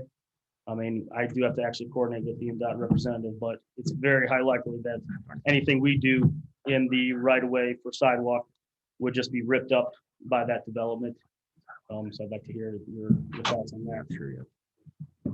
Super preliminary. Well, I don't think, Mr. Posen, right off the top of my head, the sidewalks probably won't be the challenge. This detention basin back by 132nd, where would that water go? You said to the west, and I think even that might be challenging. The discharge, the normal discharge is to the east. You have the plan, it's the C103 site plan. So the detention basin is in the northwest corner. We are discharging in the pipe to the east to connect back out to 41. Back out to 41. Okay. The overflow, if it's above the 100-year, would overflow to 132nd. That is the only real way it can go. And you're thinking about double row parking, single row parking on the south side of that building? On the south side of the building is single row parking. The drive aisle is on the south part, the far south edge of adjacent to the property. I was just thinking if you needed more stormwater, you could take those spaces to the west and move them to the south side of the building, because there almost looks like there's enough room for 2 rows of parking. Gary, Yes, sir. If I could give a little bit of history, and I use Don to elaborate on it a little bit more than me. He's not old enough for history. Go ahead. Yes, he, we had complaints about the drainage on 41 on the east side of that building. And I got a hold of NDOT, and Don got a hold of them too, and we had there's some of those, catch basins there that don't even drain properly. Don, you wanna kind of look what you did about that? So NDOT's claim was that it is a town service system, even that's in the NDOT right away. They maintain open ditch lines, but anything enclosed is the municipality's responsibility. I disagree with it, but that's their claim. Well, let's hold off a minute. We all know Yeah. there's stormwater Well, I mean, challenges there for sure. there's a CMP pipe there will require that be basically taken out and be replaced with an RCP or ductile, something that meets our code. So The video that they did of that CMP pipe, is that something that you guys record and others can look at? We have it recorded and it will be a part of the submittal to the town. Yeah, because I know that in 2 or 3 years, we're getting a widened US 41 corridor. So if it's gonna last, and to use devil's advocate here, if it doesn't happen for 10 years, if we could determine if that pipe lasts, taking a derelict looking building, bringing it up to snuff. And by the way, Russ, I don't think I've ever sat through one of your presentations. Very thorough. I like it. Thank you. But I just think if it's, Usually got the. If it's our engineer adequate. Jack over here, but there you go. Yeah. I'm jumping in. Jack who? Very thorough. And then Jerry, your point to, if they did need more catch basin space, that's smart, Well, I mean, the challenges are gonna be stormwater, and we all know that. I think what he's asking about though is the sidewalks are, I mean, there's not that much sidewalk. I think a here, lot of that's number gonna- one. Number two, I mean, what they're gonna do here is fantastic, so. So as a point of discussion, and I actually want to jump in with that statement of the sewer pipe. It was recorded. It does have some, some rocks and some, garbage in it that would need to be cleaned. If you're going down the path of a suggestion of, yes, there is I think it's 2024, that NDOT is going to be doing that widening and inevitably fix I would assume fix, any drainage that's in there right away. If we would, for this development, since it is going from absolute terrible to a really nice product, allow us to leave that pipe in and not really go through all the added effort and expense at this time to replace it. I think that would be something that we'd love to hear and get, some sort of a resolution on. Well, I don't think we have anything of substance from NDOT consultant yet for something of that detail. So I don't know if they're replacing it or not. I'm pretty. There was discussion with Troyer Group, who is doing the in-depth project, and that there would be stormwater work within that corridor. The confirmation of that has not been received as the design is not complete. It is not to that stage. They are working on the right of way acquisition at this point. They're currently in the coordination stage of meeting with property owners and having a stakeholders meeting actually in Cedar Lake. But the project is fiscal year 23, our calendar year 24. That stakeholder meeting's coming up pretty quick, isn't it? So they're adding a lane. Are they changing the elevation of 41? Yes, in some areas they are. We're gonna know more February 9th. Most week. of it's outside of our local limits. Well, this quarter will have, I think, a median curve through here, I believe, as well, which will. It's anticipated that there'll be a center median curve coming up to where the current entrance is on the north end of the parcel. And that's why, That it would be, if you are heading north, you would not be able to turn into your parcel other than accessing it through. and that's why we're definitely gonna make sure 132nd access to our, subdivision site plan is gonna be completely redone. How close to the building is the new curb gonna be? That I don't know, but the existing existing pavement is, 20 feet away from the building right now. Assuming they're adding another lane to that, it'd be close. Less than 10 feet. Yeah. Well, the right of way currently is about It's about 10 feet from the building right now. If all this stormwater from this property went to the west end and then came back and into whatever improvement NDOT may or may not do, that's the solution, isn't it? I mean, I would rather put it in that system when it's improved, because there is no system to the west. It's a mess over there. Those people, you're it's flat. Yeah.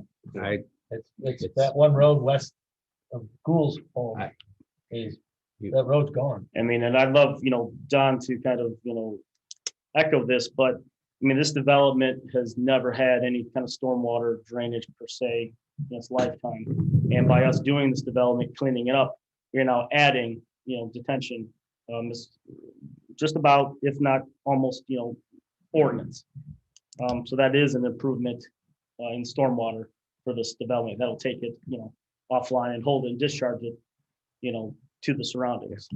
I mean, in the meantime, you're gonna have to deal with the system then, along 41, unfortunately, because it's a mess. There's different material pipes throughout that entire corridor. Some are collapsed, some are blind connections, you name it.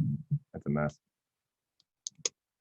So it will likely be ripped out with the 2024 widening, but we don't know that for sure right now. Will we find out next week? Probably not. They're not at that level of design yet. No? No. If these guys, It has to be redone though, because there's nowhere. Yeah, I mean, we haven't seen finalized like corridor. We've seen preliminary corridors do it.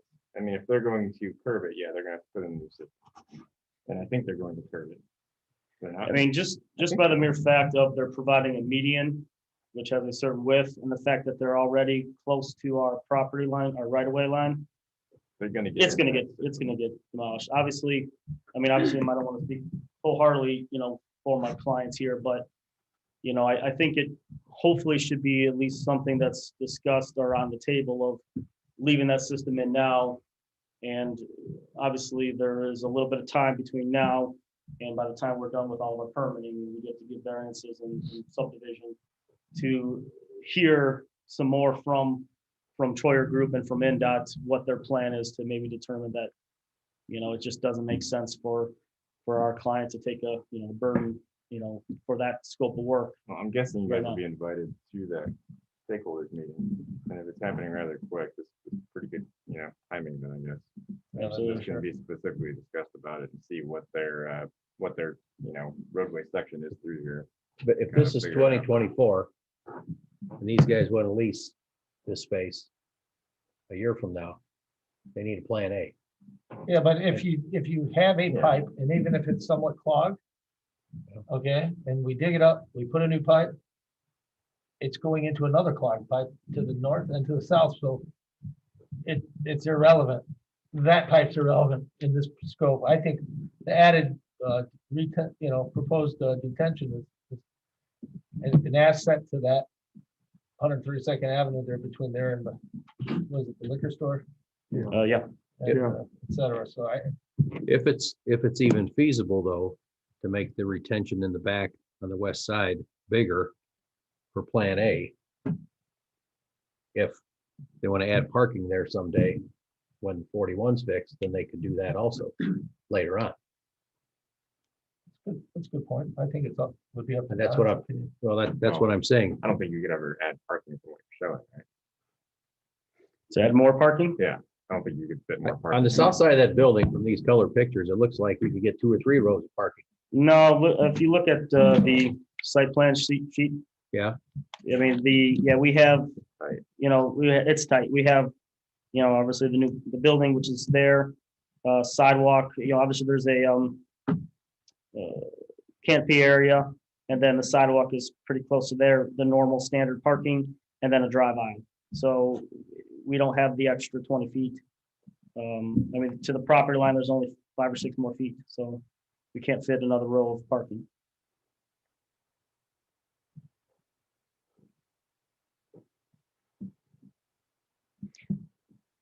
Yeah, and I don't think anyone's, we're not trying to get out of stormwater or anything like that. We like this plan. I think like I said, I just wanted to bring it up that, we are dedicated to providing to ordinance the 100-year volume for detention. But wanted to make a note that there is going to be logistical things that just can't engineer, that we might not hit to the letter of the T, to the letter of the law, the 100-year requirement. And, wanted to hear, obviously we'll be working with staff and with Don to hit that number that's acceptable by the town. But wanted to bring it up. The driving area on the north side of the laundromat building has angle parking now. And you weren't going to continue that. No. So the reason for that is, actually, that's a very weird, weird area. If you look at, I think, just this Google map, the property line, the property line is just south of that power pole, and the existing drive aisle that's there actually is, most of it's on our property, then some of it's on liquor store property, and liquor store has parking there. And it's not quite right. But so what I'm proposing is I'm only obviously using what's our property. So I have a one-way exit. That's the width I have available on our portion of the property, and then just the parallel parking. Well, my next question was if there was some kind of use agreement for both properties to use that driving It's area. Our recommendation that that be added. We kind of conveyed that already. Okay. Some type of ingress egress off 132nd and off. So you US could put angle 41 parking on the that's north shared. side of the building, or leave it as it is, that angle parking that's There is, there. yeah. I would look at it, the way with that, the angle parking with the width of the drive aisle would probably your aisle. encroach a little bit of what I would like to be a nice cleaning route to Wicker. But it's definitely something to look at. It messes your entrance up a little bit, how you come in. Because the entrance radius is kind of right on their property line. Mhm. So if you did angle parking, you'd force them to do more than a 90 to come in, like 120 to get around. I don't know if that's very safe. They've already gotten 5 extra spots from the requirement for retail. Yeah. So, Exactly. Normally, So they're normally okay. trying I mean- to spread. I mean, we know the stormwater's a mess. The parking's easy. Yeah. Mr. Chairman, can I ask a question? His Sure. parking that he's provided here is adequate. And obviously, with that parking, it is on a west setback, which again, I do want to hear from the plan commission if that is considered a side yard or a rear yard, because I would be asking a variance Yeah, I for think that. that's a rear. I got 2 frontages.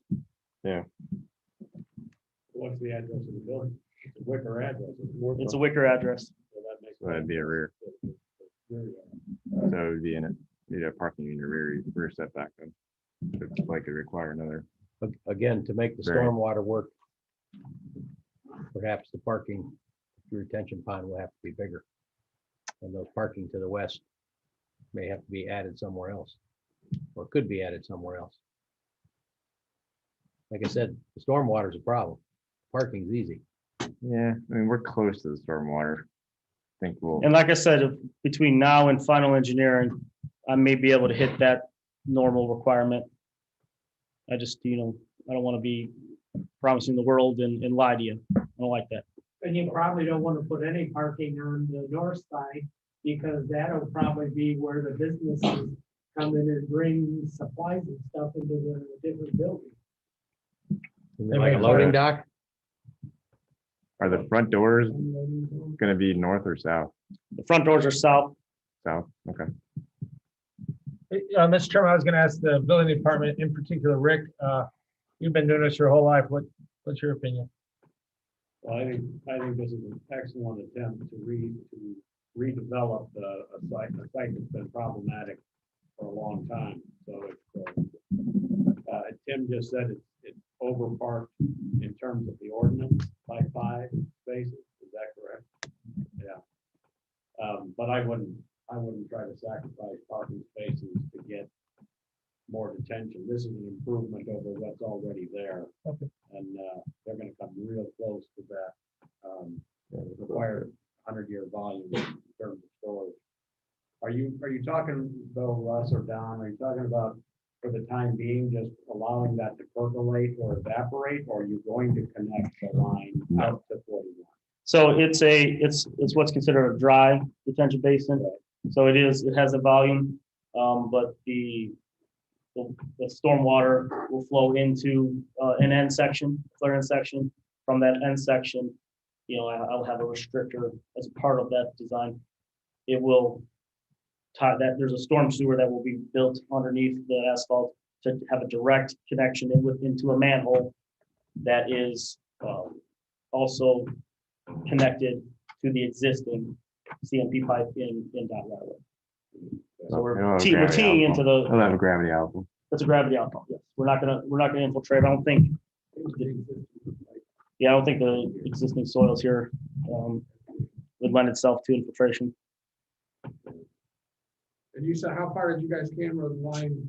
We camera from the south of our property, which is where the ditch starts. So it's and then we camera basically to the power pole, our frontage.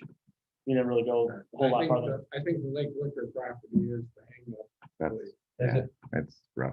There's a reason it's called Lake Liquors, because it's full of water. Well, Russ, are Well, that's what I was told. 5 parallel parking spaces on the north side of the? Yes. Yes, 5 parallel parking spaces on the north. On the west, I have 5 and a 7.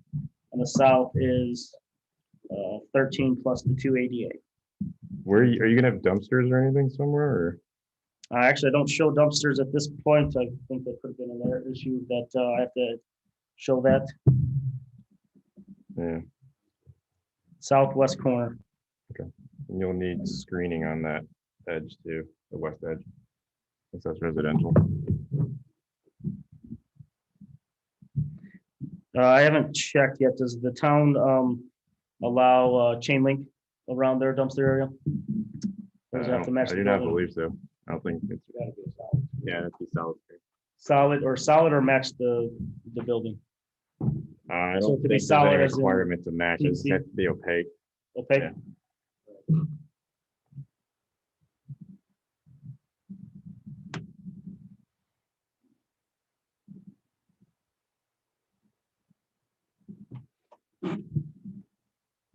so the new parking lot for this property will be how much higher than it is now? I don't think it's a whole lot higher. I don't think they can get it a whole lot higher. No, yeah, I can't get it a whole lot higher at all. They need to It- tie into existing side yard grades, and It they're is, pretty limited. yeah, I mean, as far as vertical change, we're talking half a foot here, a couple tenths there. Maybe a foot lower at the most.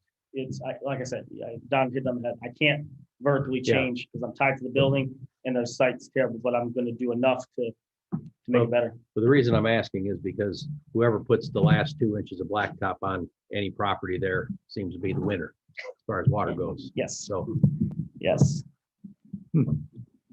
Actually, since we are talking about, parking and access, there is a current kind of stone, access on the south. There it goes. Think I'd like to hear the town's, thoughts on whether that should maybe maintained, and I would do that in the plat, the ingress egress easement. Like right here. Oh. Oh, it's like- We would have to obviously work with the south property owner, if that is gonna be the case. Yeah. There's one right there. There's one right now. Hmm? Oh, I never knew that. You can see I'm the just- gap. That's good to know. Mr. Hen has definitely let me know that the property owner has expressed interest in keeping that access open, so we would be pursuing an ingress egress easement with that as part of the plat. So that's, unless obviously the town has an objection. If are agreeable, it's a good idea to That's keep excellent idea. just like between the buildings. Yeah, that's, appreciate that. Cooperation. Yeah, absolutely. Only So I problem, think, well, it's, good for business, right? you'd be on his parcel is the problem, connected. totally through. So, yeah, Yeah, there's a gap there. no, we would do, you know, His property. we would I think they've already discussed coordinating with the owner about, you know, This one? obviously doing the work to improve it, so it is a complete connection. But we would definitely lend or update the plat to be a proper egress. Like their driveway's on Yeah. area and not vice versa. Yeah,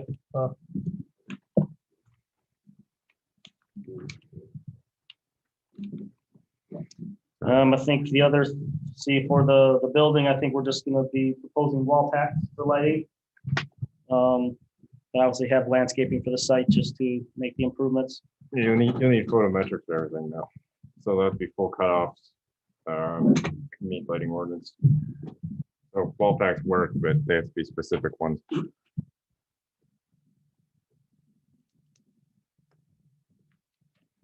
And is that, let's see.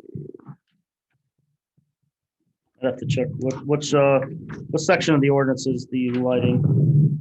There's a separate lighting ordinance. Okay. I'll look that up. I'll send it to you. Nope, I have it. You got it? Yep.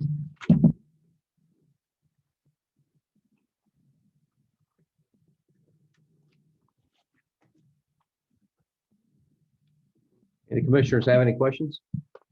No, Darren, he's not awake. Sounds, I think everybody's similar. Bob? I'm good. You're good? Looks Okay. good. Yeah. Few more hurdles, I guess.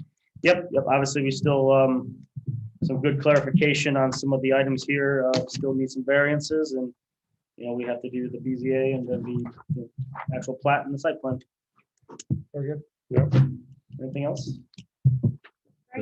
No, Mr. thank Oster? you. Thank you. Thank you for your time. Mr. Appreciate it. Austin, anything? Sure. Nope.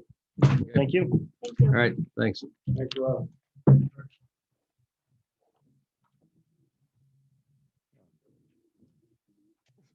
Oh, dear. Oh, dear. I'll let you go. Did I say anything? Yet? Okay, all right.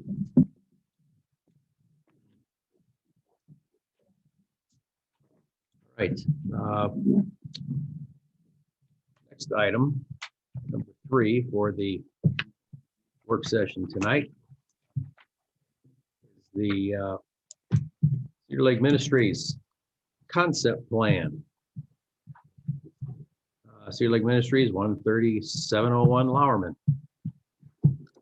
That one address could never mean so much. There you go. Jack Halls from DVG team, 155 Troutline and Crown Point.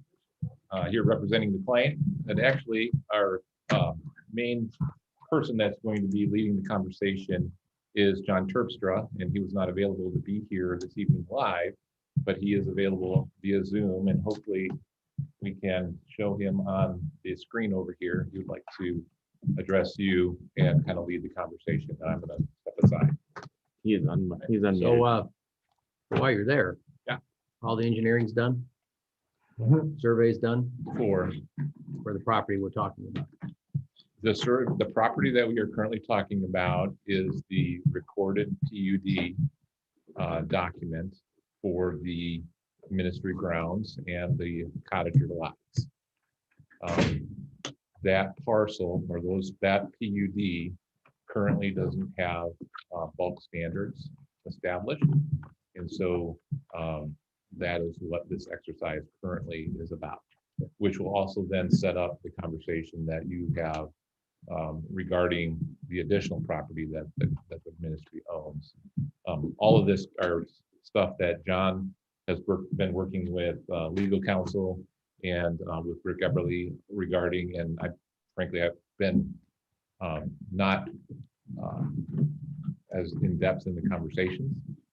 So I really want to turn it over to him. We do also have Nathan Peterson is available online. He is a board member. Jerry Telesaro is here. He's also a board member of CLM. And I believe Brent Knoll is also on Zoom, and he is the executive director. But we're going to let John take it over. Hopefully We can get a video in of him. He's available. Well, my video is off, but if you guys can hear me, can you guys hear me? Give me a thumbs up, Jack. Can you hear me? We can hear you, yes. Oh, perfect. Good evening. I'd like to say that you saved the best for last. Mr. Terpstra, hang on a minute. Mr. Hulls is not done at the podium. Jack, do you have a copy of the last PUD plat? I do. That is- Can we get some copies of that?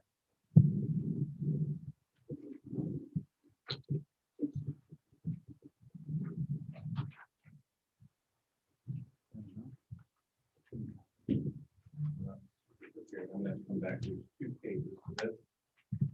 I can share.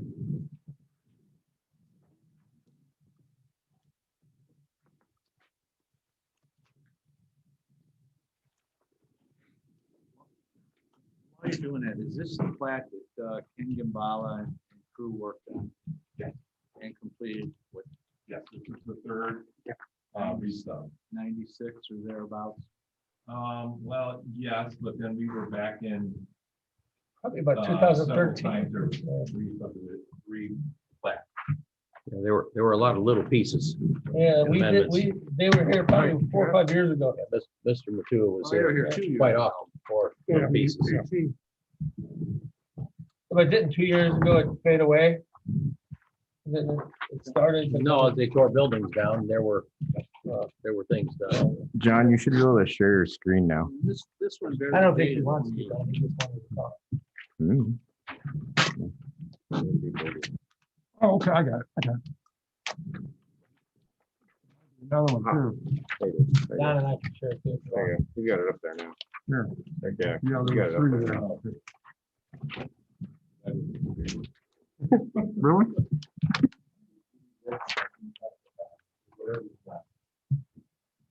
All right, are we done with me? Hopefully. As long as you can explain what you just gave us. Sure, so there is a PUD ordinance that, or a PUD document that was prepared. And over the course of time, it has been amended. And this is the third amendment for that PUD. And it is basically just a document that shows the lots. And Weren't the details of that existing non-conforming setbacks There was- as is kind of thing? there, so back when the PUD was originally created, there was none of those matters were addressed on that document. And so, I thought by the third amendment, we had dialed it in pretty close. Well, actually, it was a one lot subdivision. And it was a PUD, so that it became a lot of record in the town, and we could deal with utilities and permits and individual. Yeah, it made BZA approvals a little easier too. well, That's why I'm confused about right now, but go ahead. I'm sorry to double. John, is this part of the conversation that you want to be having? Yes. Thank you. I'm gonna let John handle Okay. all this. Go ahead, Mr. Terpstra. Good evening, members of the Plan Commission. Thanks for hearing us tonight. I apologize that I'm not able to be there in person. It's a little awkward presenting remotely, but I certainly appreciate the courtesy of allowing me to bend your ear for a little while. There were some questions regarding what Mr. Hulls has presented to you, but first I would just like to commend your staff, Jill Murr, Michelle Baker, and Rick Eberly, who have worked with us in developing a strategy and plan for making a planned unit development possible in a concerted effort between Cedar Lake Ministries and the town of Cedar Lake. The document that I hope was presented to you was a past subdivision, re-subdivision of Cedar Lake Ministries. It should show all of the lot lines. As you can see, it is a challenge because a lot of the lots are diagonal, they're trapezoidal, we have squares, we have rectangles, we have a whole plethora of styles of lots.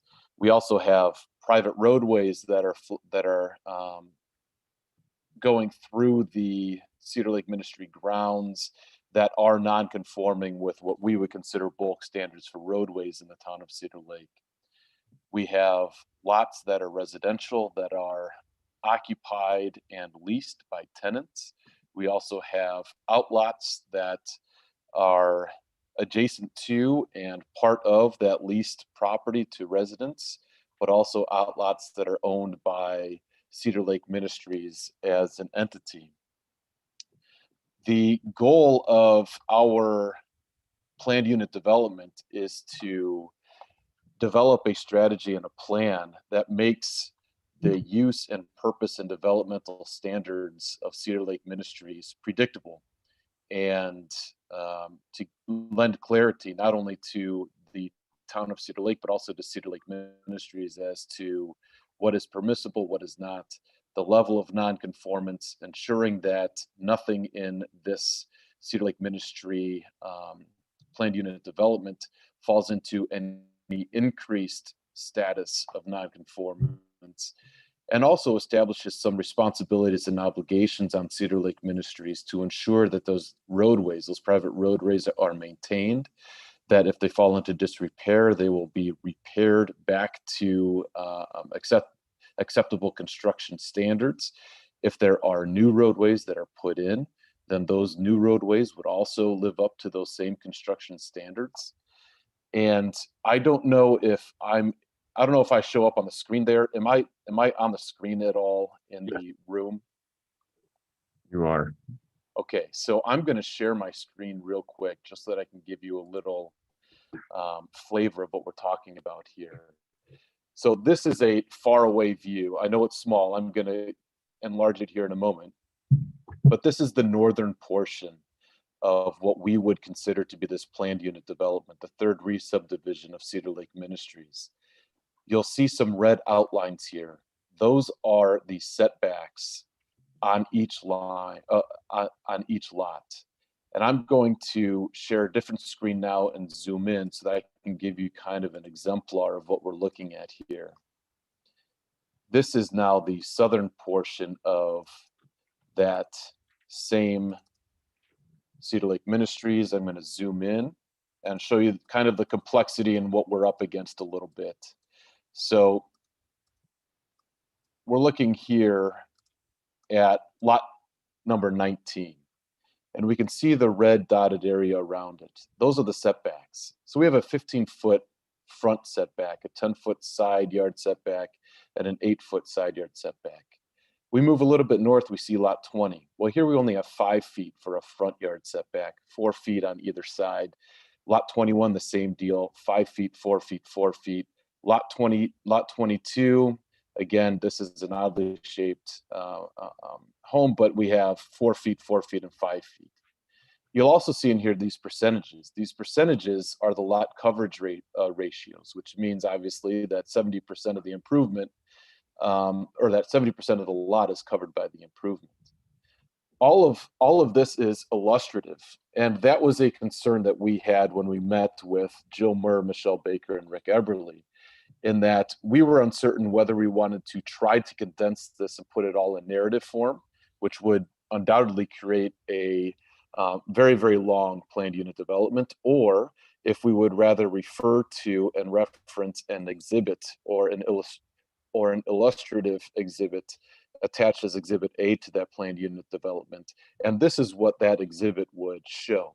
Not only the setbacks, but also where the improvements are located, the lot coverage ratios that we're looking at.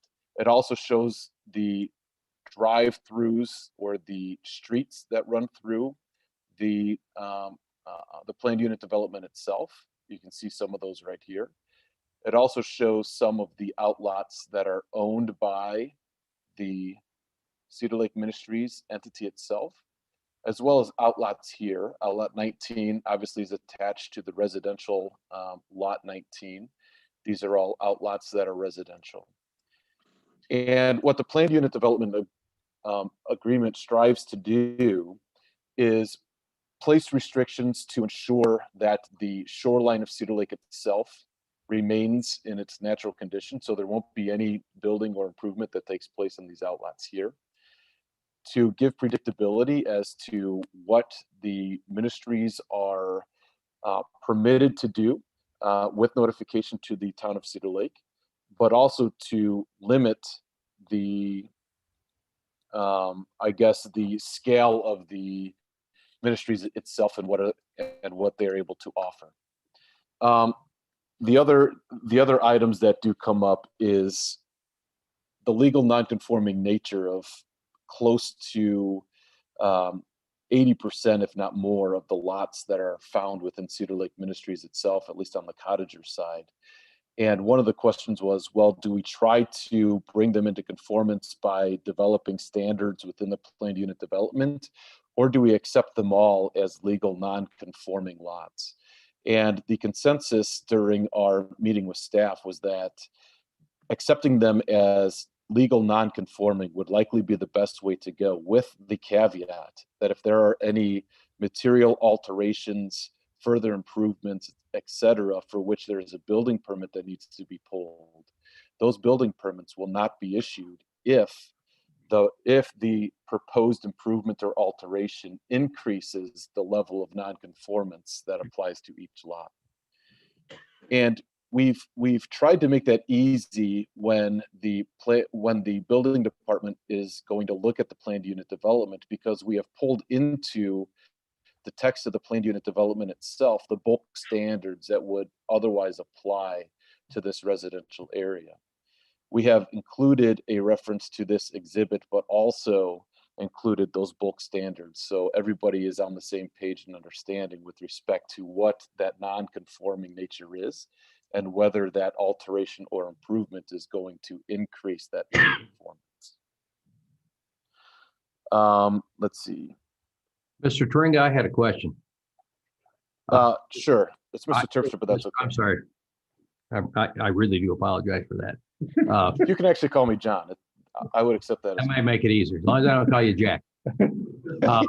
No, please don't call me Jack. Okay, I knew you'd agree. You know, I'm having some flashbacks here because I thought that this was existing non-conforming already. That's what the third re-subdivision PUD amendment, I thought that's what this was all about. I mean, I appreciate what you've done here, and I see the setbacks, and I don't disagree with staff. Existing non-conforming is exactly what it is at this point. So I'm confused at what's being modified here. The outlots along the lake, why can't those be built on? Well, because we don't, okay, so let's take those in order.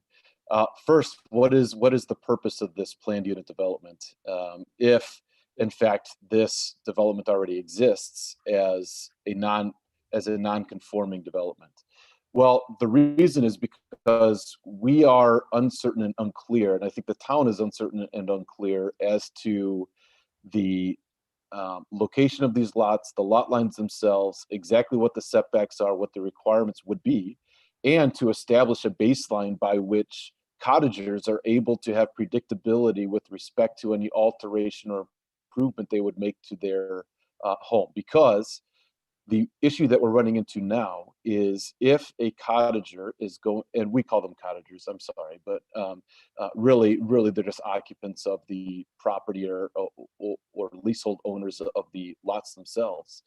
If they go to the building department and apply for a building permit, every time it's going to come back, well, you can't pull that permit because it's non-conforming. You're going to have to get either a special exception, a variance, or some sort of other approval in order to go ahead and do that. So what we're doing here is lending further clarification on those grounds, not only to the leasehold owners of the residential side, but also on the Cedar Lake Ministries side owning those outlots, so that the building department understands that they can approve these building permits so long as the non-conforming nature of the lot itself is not increased. Okay. So that's I what guess this is all about, right? This is about the setbacks. Well, it's about a lot more than that. I mean, we have bulk for you guys to come in and get permits for alteration. Yeah, so we Months we have I think 3 or 4 cottagers right now that have building permit applications that are pending. And those are not going to be granted because the alteration or improvement that is being described within that application lends to a non-conforming nature. So really what we're looking at here is a planned unit development that would set a baseline for the legal non-conforming use, which would be accepted by the town of Cedar Lake, and it would restrict any alteration or improvement to these lots if that alteration or improvement were to increase that non-conformance. Okay, so that's your principle and your point and what you really want. Yes, on that issue itself, yes. Are there other issues? Well, let's take the next question as well. Why would we restrict building onto the outlots? Well, the ministry grounds are such that they are, I guess they're kind of a refuge from the hustle and bustle of ordinary life. So when people come and visit, or when they live in and cottagers occupy and live in these cottage sites, they have an expectation of a little more of a relaxed environment. As you can see on the schematic that is on the screen now, there is a walkway that runs, I guess, north, we'll call it north to south or south to north along Cedar Lake. And while that is somewhat overgrown now, that is a common path for folks that are in Cedar Lake Ministries to walk. And they restricting improvement along the shoreline. We are encouraging and promoting and preserving that expectation and lifestyle for cottagers on the site. The other one of the other issues that comes up, which Mr. Everly pointed out, and Ms. Baker during our meeting also reiterated, was, well, we have these roadways going through Cedar Lake Ministries itself, and these roadways are not conducive to allowing emergency vehicles easy access, especially with bigger fire trucks coming in on an emergency basis. So what we want to do is set a baseline again, and an expectation and an obligation on Cedar Lake Ministries that they will not allow these roadways to either, number one, go away or be materially altered to make it even more of a challenge for emergency vehicles to access those that are experiencing an emergent event, but also to set standards for Cedar Lake Ministries to maintain these roadways. And if there are additional roadways that are constructed, that they will be constructed in a fashion that abides by reasonably accepted construction standards. So that means markings, signs, an adequate level of asphalt or concrete, and other things that would go into allowing access to emergency vehicles. That was the primary driver for the roadways.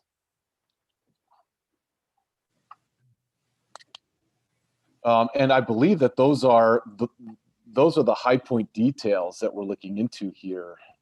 And again, that's primarily on the residential side, but also on the ministry side, we want to also establish a set of parameters in which Cedar Lake Ministries can operate, that they can pull permits on in case they want to improve the grounds further.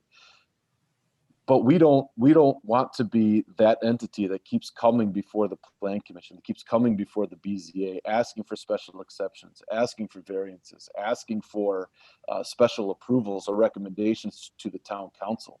We want to have this buttoned up pretty nicely and operate Cedar Lake Ministries within a box, within an allowable and permissible box, so that the town of Cedar Lake can have a reasonable expectation for what Cedar Lake Ministries is about and what they are foreseeing the future to be for their ministry grounds, but also to lend some ease of operation for Cedar Lake Ministries, so that they don't have to go through all of the arduous steps of getting those special approvals, variances, special exceptions, etc.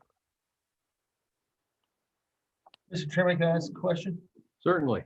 Mr. Austin, Mr. Everly, and Building Department, is this common? Not What at they're all. asking for? Not at all. There's nothing like this in Lake County, Indiana. So I'm with you.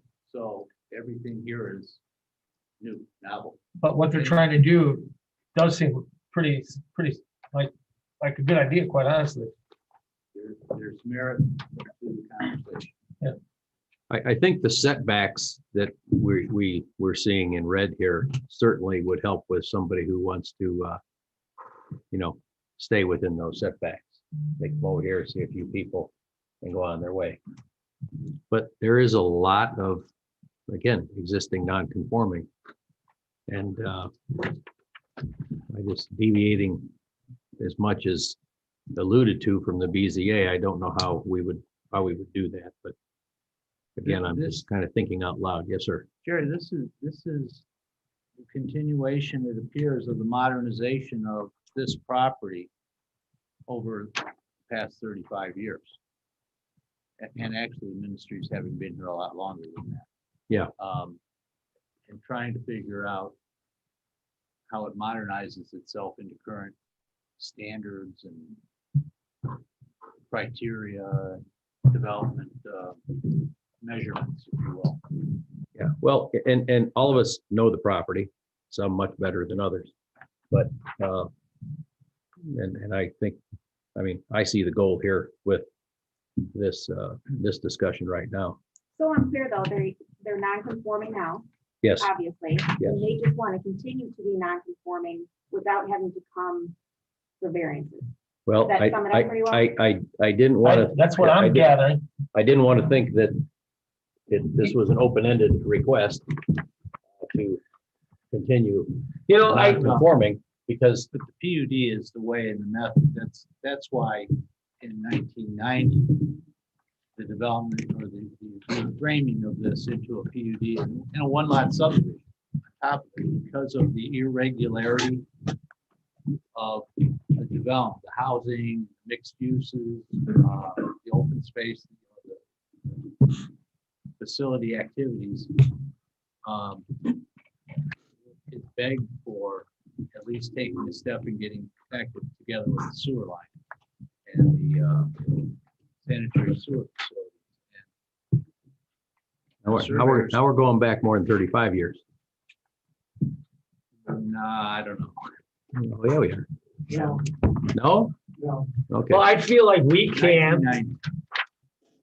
1990 when modern sewers were finalized. Well, Mr. Austin, what they're, Details of that. what they're trying to, you know what I feel like, Mr. Austin and staff and commissioners, what they're trying to do here is kind of what we need to do for a cottage overlay district.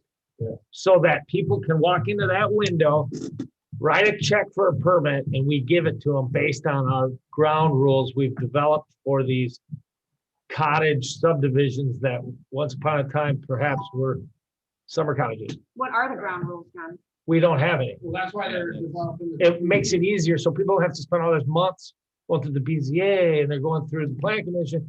All they want to do is improve a property and make something new, you know? Understand, how does that differ though from a normal piece of property anywhere in Cedar Lake? It's not. It differs by that PUD zone. See, Well, normally just- people. Hang on. Go ahead. How does it differ in that if there's a non-conforming, it's non-conforming? Yep. And I buy it. Yep. And I want to do something with it, I can come in and just say, I want it to continue to be non-conforming. Right? That's what they're asking, correct? So how does that differ? How does? They're creating their own boundaries. It's almost like the rules that we set forth in various, like the trailer park, for example. We created like rules they have to live by. So they've taken it upon themselves, is what I'm gathering, to create rules they have to live by. Okay, hold on. Hang on, hold the thought. What were you gonna say, Mr. Everly? Well, the PUD eliminates the non-conforming. When you, now, obviously I wasn't here when this was done and for any of these, the first, second, or third re-subdivision of this, but a PUD eliminates non-conforming. When you accept the PUD with its various setbacks that are different from what our standard setbacks are, whether it's on a plan like this or in a text in the document, you're accepting those as the new standards for that development. And as long as they meet those standards, there is no non-conformity. So I think we're using that word incorrectly right now. I don't believe there's any non-conformance here with what they're creating. And John Terpster, correct me if I'm wrong, but these setback lines they're showing on here are lines they want to create with this document. And based on that, there would be some non-conformance, but I don't believe there's non-conformance right now. Yeah, I would disagree with that, Rick. I think in fact, having drafted most of these documents from then to now, this was a codification of nonconformance. This was so that there was not a necessity of identifying all these red line marked lots. This was a vehicle, a legal vehicle to an end. But these, I guess, David, these foundations that I'm seeing here, these footprints, I'm sorry, that I'm seeing here, were they not part of the original plat? No. Okay, No. that's my question. No, there was a one lot subdivision with a boundary survey. And within it, they took a picture and the surveyors, you guys, or Plumtuck, that's right, Plumtuck, and Kenny Gabala and those guys. And they put on the plat instrument, the location of each cottager home and other structures that were on the site and still are. And some have been built. Updated based on that. The concern that we have is that if somebody, so this tells us what's currently there, but it doesn't tell us what we can do there. And so when somebody, let's say somebody currently owns lot 50 or leases lot 50, a new person comes in and takes a new lease on lot 50, and they want to take that place down and put a new structure up. There are no guidelines because, as Rick pointed out, a PUD likes to clean the slate for bulk standards. And the current document does not establish new bulk standards. Yeah, not necessarily. It depends on the agreement on the planned unit development zoning district classification as it's processed as to what is or isn't and wiped out or not Right, wiped but out. it's an opportunity to do that. It's all contract. Yeah, we don't have. It's all a negotiation. document, and the town that has not been able to produce it either. So, Which document? what are our bulk standards? Are we R2? Are we R1? Get the first PUD out. Get the We can't one lot produce- zoning. Sorry, You've not been able to produce a copy of that King Gabala still work for you. document. And it is. We've got one here. It was approved in a public meeting of the town council. It was part of a settlement agreement over sanitary sewer. Bob, Bob has it. Bob, you got it. Bob. It's gotta be here. So. It's gotta be. We have the sewer property issue over here. Bob, that triggered Yeah, that triggered this dialogue. And it was good dialogue because stuff had to be fixed. Let's get back. For example, this example you gave us. Yeah. Somebody takes a 99-year lease out on lot 50. They want to tear down what's there and build something new. Right. Okay, playing devil's advocate here. You would have to So conform them. let's say they tear it down and they want to build right next to your house and you're good with it. They've ultimately created their own mess in their own private neighborhood. Well, If they Is tore it that- down, is that- they would have. We have 4 building permits in the town of Cedar Lake, and they will not issue them because they don't know what the side yard setbacks are. They don't know what the front yard setbacks are. They don't know the rear yard setbacks are. So they're saying, I can't issue a building permit on this lot. And- so and this started- and this- We've had 4 building permits since October. And we can't get those building permits full because we don't have full standards on. Didn't we Jack- ask you guys 2 so- years ago to clean up the PUD over there though? Wasn't that way before? Last December is when the zip line was talked about. At least, right? It was last December. Cutting back to Go ahead. Yeah, let's stay on to track. the building permit item. There's a one lot subdivision with this PUD. It's still a one lot. Because these are recorded lots. Every one of these is a recorded lot. Yeah, or they have separate tax ID number. They're all separate. Okay, so they're lots of record. So that happened with the third re-subdivision, Jack, or maybe the second? The first. First or the second? And so is these four permit applications that are on file, are the first applications that have been made since all of this has been done? Or you've never been able to pull a permit? No, there was a point in time when the town said it's a PUD, not a variance. It's a zoning agreement. And you don't variance a PUD. And so we were coming in and making zoning variance requests on lots that we said were what? R2. But That's exactly what was happening.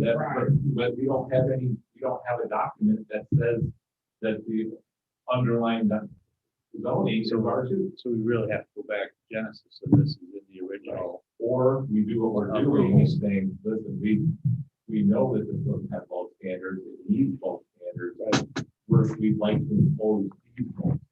Well, the starting point for this plan commission, and our town council, would be what was when this was created. And that has to be found. Yeah. Look for it, nobody can find it. Trust me, Tim, it exists. Well, I'm just saying, I mean, well, I guess I don't. Depends on understand what why day that it is. Matters if we're just going to. Depends on what day it is. Revise, I don't know, amend, however you want to put it, this is gonna be a new PUD. So what? So is it a replacement PUD? Yeah. Okay, that's the way I look at it, yeah. So, so I don't care what the first one is, but this is starting over new. Send it. Well, it's important that they and you have background and foundation. There was a reason, and it may not be just a rubber stamp approval of a new PUD based upon some of those historical circumstances. I'm not being Nostradamus No, here, no, but some of this discussion and other requests in this room had PUD questions. And I get what you're saying. And again, if somebody wants to tear something down and build it right next to somebody else's, they've created their own little mess in their own neighborhood. But lot 81, for example, the house is over the setback to the south. So they want to tear it down, build something new. I mean, if your PUD is going to say we tear something down and build it exactly where it was, and we have to decide on that. They would have to meet the new red setback. Well, but you would stay inside the red lines. Yeah. John may not hear you. He wants you to speak to that. Were you listening, John? Yeah, I was listening to that. So Microphone, so it might be hard. Yeah, so going back a little bit here, in a perfect world, we would have this planned unit development established, incorporating bulk standards. The mention was made to an R2 zoning designation. And I would love for this to have been a brand new planned unit development where I could draft into that PUD those bulk standards, R2 zoning designation. Unfortunately, we don't have that. We have all of these lots in the Cedar Lake Ministries grounds that are non-conforming with those bulk standards. And it's kind of getting lost in translation here, but to Mr. Austin's point, this for me as a lawyer and for Mr. Austin it is very unique. It is unlike anything that we have come across and go across the finish line.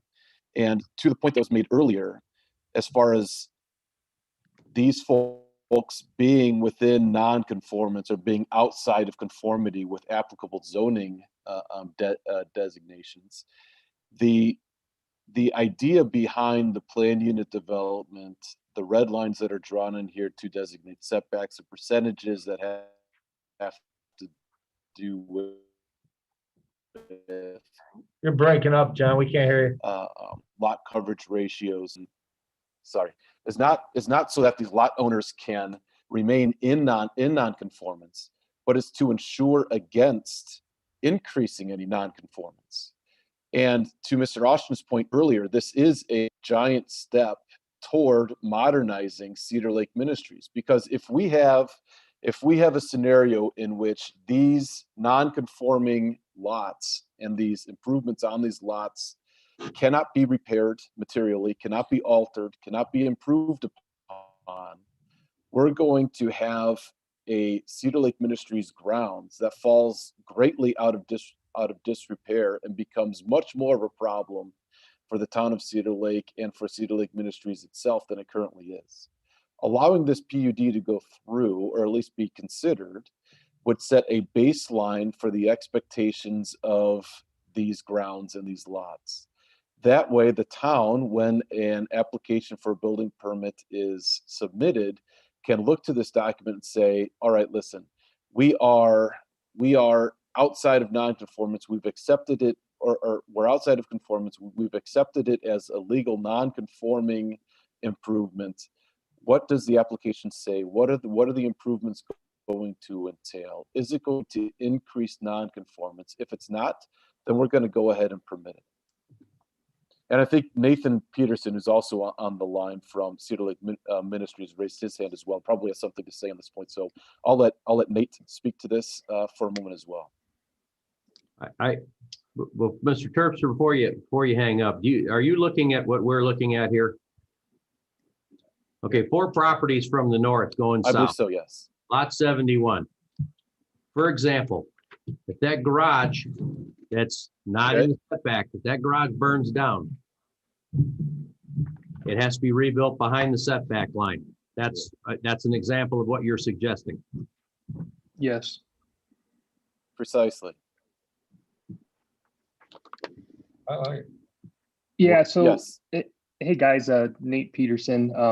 I'll be brief. The high level, I understand there's some debate as to if we can find the last PUD. It's certainly something that Jack has looked for exhaustively with the town, and we haven't had any luck with that. Put that aside for a second. What I really view this as is we are essentially accepting the bulk standards of the town into these lots, with the exception of basically the items that are in red, because we can't comply with the town's bulk standards as far as setbacks, front yard, side yard, all that stuff, just because it's, as you know, with this property in like a cottage district, it's just impossible to ever overlay a town code in 2020 with a subdivision that was built in around 1920. And so it does take it a long way towards compliance and modernizing the subdivision, because essentially what John wrote up accepts the town's bulk standards. We do have to modify some of them because there's just no way that we could ever meet them. And to your point is that, if like I'm looking at like lot 43, lot 4 is kind of right in the middle of everything. That house is over every proposed setback possible. If that house burns down, it has to be rebuilt inside of those red lines. If that house wants to build a deck, okay, that house wants to build a deck, it comes in and say, you know what, I want to build a deck across the whole length facing the lake, the eastern side of that. The town's going to be able to look at that and say, actually, that would increase your non-conformance. because you would be building a deck that would extend over those setback lines that have been imposed upon the lot. So no, you can't have that permit for that deck. Now, if he wants to build a deck that's 10 feet wide and right in the middle of that wall, that's inside of those setback lines, he would be allowed to do that. Today, the issue is that without having the actual verbiage from our current PUD, we basically, what we have as far as our allowed uses is the image of our survey. And so if somebody wants to come in and do a deck, that changes our PUD, because we have no language on what's allowed. What's allowed is what's there, only what's there today. If we want to change anything, we have to walk in and get a variance, which is just a hot mess and an administrative nightmare for the building department. And so this gives them all of the familiar language that's in your town code to apply to all of the permit applications going forward, with the exception of the items that are in red that we need to have some modification on to make it possible. So anyway, that's all I got. So these pieces of property that are on the 99-year lease that are in red, those would be listed individually in the PUD document. And then something like the hotel or the lodge, as you call it, would be would still be in fall under our bulk standards. Yeah, so the debate that we had with, well, I shouldn't say debate, the discussion that we had with your staff was whether to make the planned unit development a more narrative style and actually incorporate that individual lot into the planned unit development itself, or to make it a little more illustrative. So really what we would look at is, what are the front setbacks, what are the side setbacks, what are the rear setbacks of our bulk standards, first of all. Then we would go to the lot itself on the illustration, which is here, which would be incorporated as Exhibit A. See whether or not that lot is conforming with those bulk standards. If not, then we accept the red lines that are drawn on this schematic, on this exhibit. And the building department would then look at the proposed plan for alteration or improvement and see if it falls within those parameters, within those red lines. Because if it increases the level of non-conformance from those bulk standards, which are incorporated into the planned unit development, then that application is denied, and there's no question. So I mean, even the cottager who's going to apply for that building permit is going to know before they walk into the building department, hey, you know what? This is not going to fly because I'm going to fall outside of what the parameters are, allowing me to improve or alter my old interest holder, him or herself. Sorry if I'm breaking up again. Him or herself, as well as to the building department, and easily refers them to the exhibit and says, yep, you're good to go because you're within those parameters, or nope, you're outside the box. We're going to. Well, John, we're losing you again, but I'd like to get something clarified, and I think Nate clarified this for me, but I want to revisit it. If we could focus our attention on lot 81, somebody brought that up earlier. That's on the north half of this. And if you see that lot, you see that there's a 25% lot coverage. I'm assuming that's existing lot coverage or. Yeah, let me, yeah, absolutely. So we put together a table that you guys actually don't have a copy of right now. But the way it was structured was we went through and calculated the existing lot coverage for every lot. And then we proposed a lot coverage ratio, a maximum lot coverage ratio, not existing. Those red numbers are a proposed maximum lot coverage ratio for each lot. Okay, so let me ask this then. If that's the maximum lot coverage for lot 81, And let us say that right now that the existing lot coverage is 15%. So they have more ability to build there. But take that where it crosses that 20-foot setback on the south property, along the south part of the building. Correct. So if they were to want to put an addition on that building that goes either east or west, but maintains the current setback, which is over the red line, is that adding to the non-conforming? No.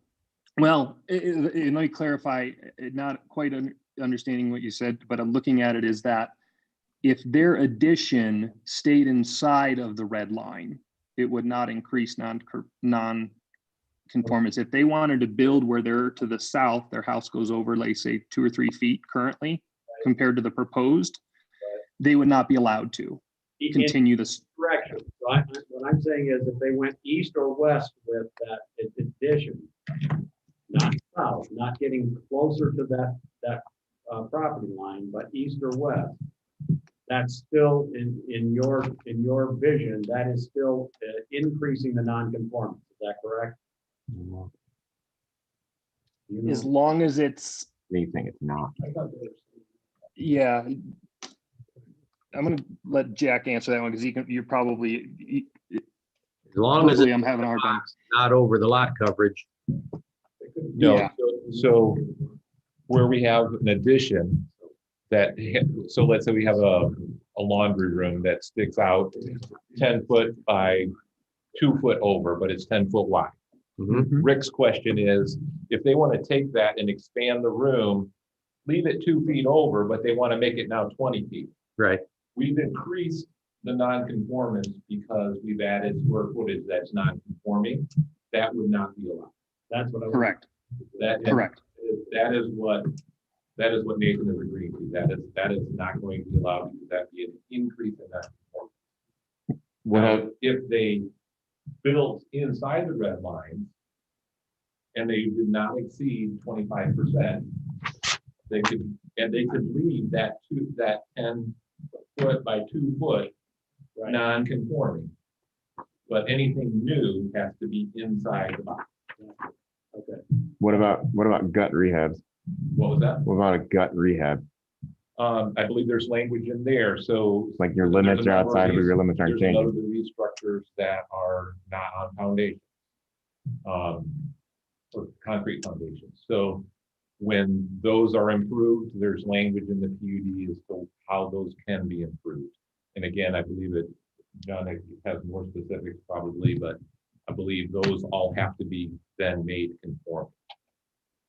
So if they didn't, so say there was a house that on 2 sides is sticking out of your red boundaries, and they just gut rehab it, they're not changing the walls.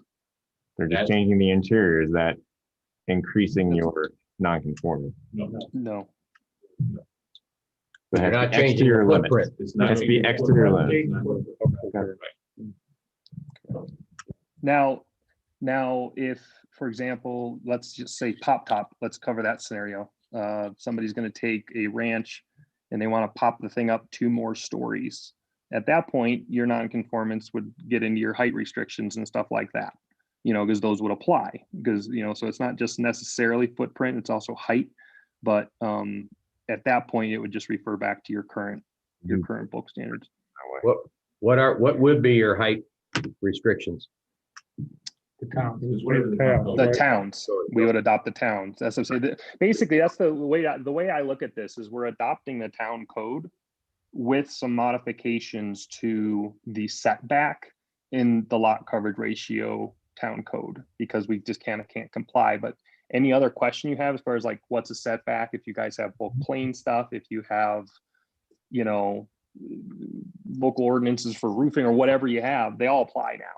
Is kind of the except for setbacks in lot coverage ratios. And Nate, what Tim is saying is we've got to talk about which zoning district. We're talking about R2 or R1, because both of those are single family, and all of these are single family. So I'll let John answer that, because obviously I know he incorporated a bunch of different stuff.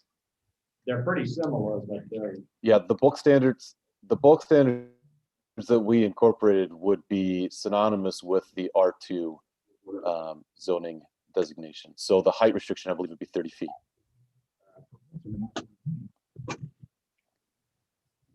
I thought before we talked about the places that people were non-conforming, that in order to add to them, they had to bring their property into the conformity section.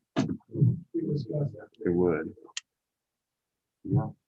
You gotta get to the microphone, Tim. No, I actually heard that question. I think the issue that's being addressed is there was some discussion previously that if there was an alteration or improvement made to an existing non-conforming structure, in order to undertake that improvement or alteration, that alteration or improvement would have to bring the improvement itself into compliance with the bulk standards. And what we're doing with this planned unit development is, again, allowing these non-conforming improvements to remain in place. And if there's any alteration or improvement that would be undertaken, it cannot increase that level of non-conformance.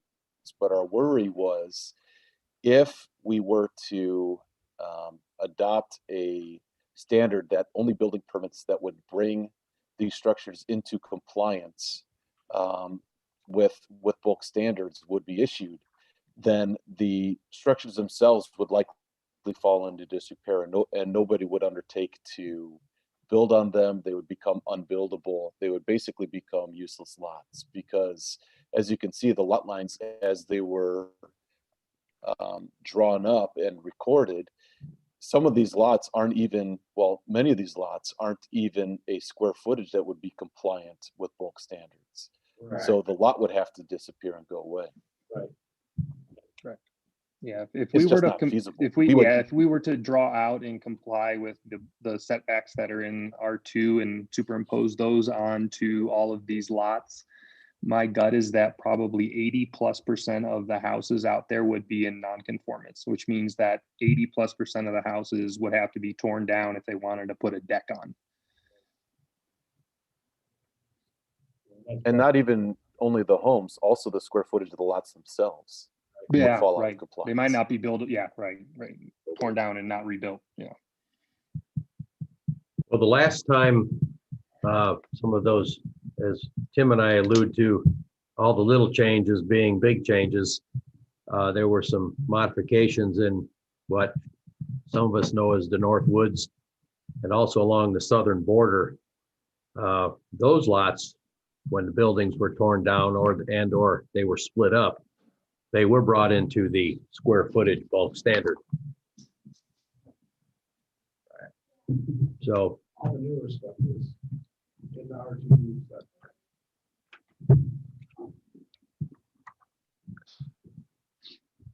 I like what they're trying to do, and I think we, as a town. Yeah, and if there are properties, go ahead, sorry.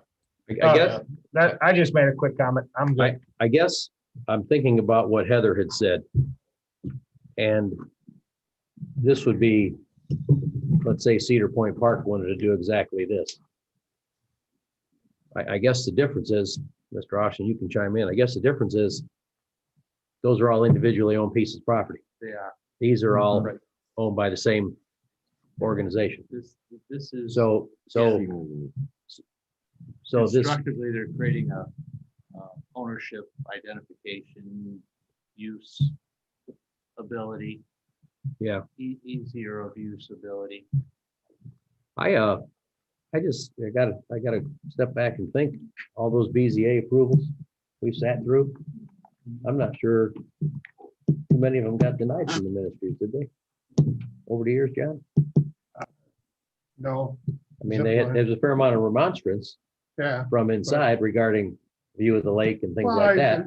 They're trying to make it easier on themselves, plus easier on Yeah, everybody in this room. yeah, well, I understand. I kind of like the How idea.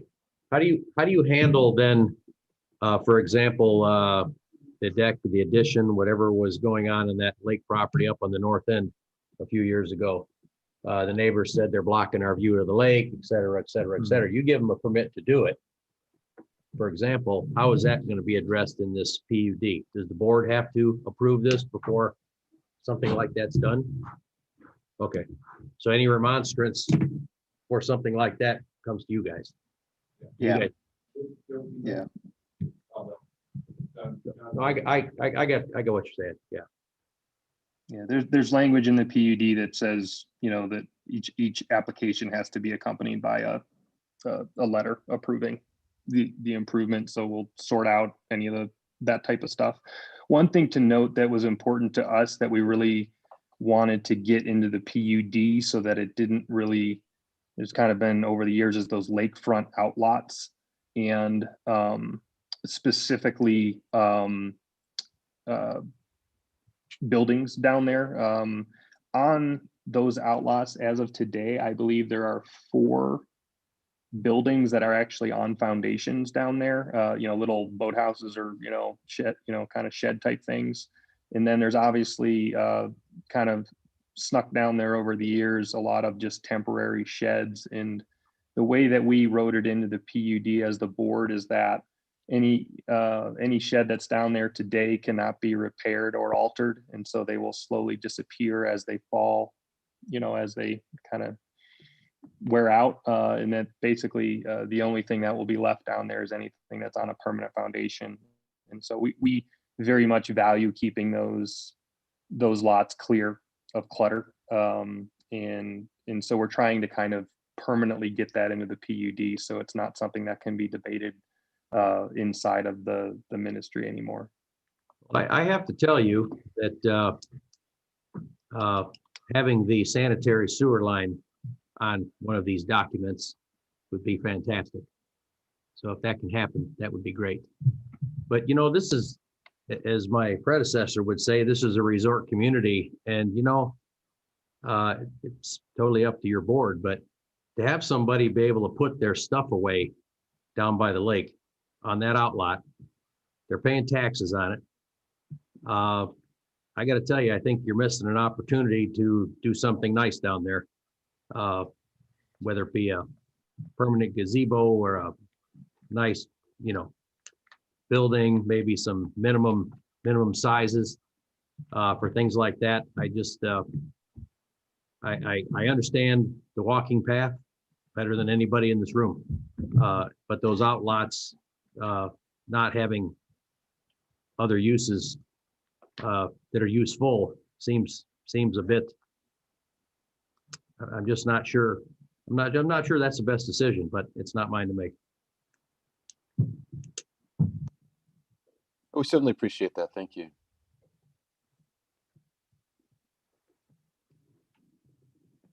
Anybody here have any questions? I like it. I guess since this is a concept, Mr. Ostian, the next step of this is you to review this PUD document contract. Is there one? I don't know. The next step is going to be another work session with the planning commission next month. This is not ready to come for public hearing. And those documents ready for David to review. Well, the Zoomers here have said it's in the PUD, it's in the documents. So whether or not Dave views it or not, I'm thinking that maybe we'd like to view it.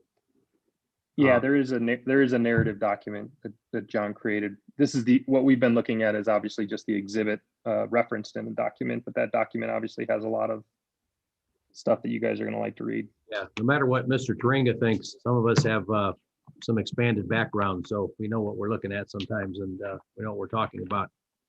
So we don't have that document yet. Okay, well, I'm kind of asking. I'm kind of asking for whatever they have. Okay. Okay. No, I'm not suggesting that.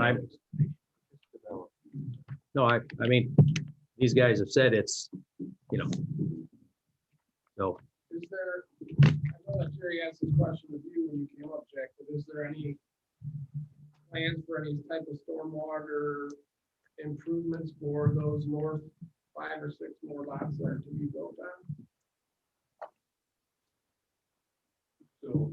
The far northwest corner. There's no site plan and no engineering associated with this exercise, because we're just trying to establish both.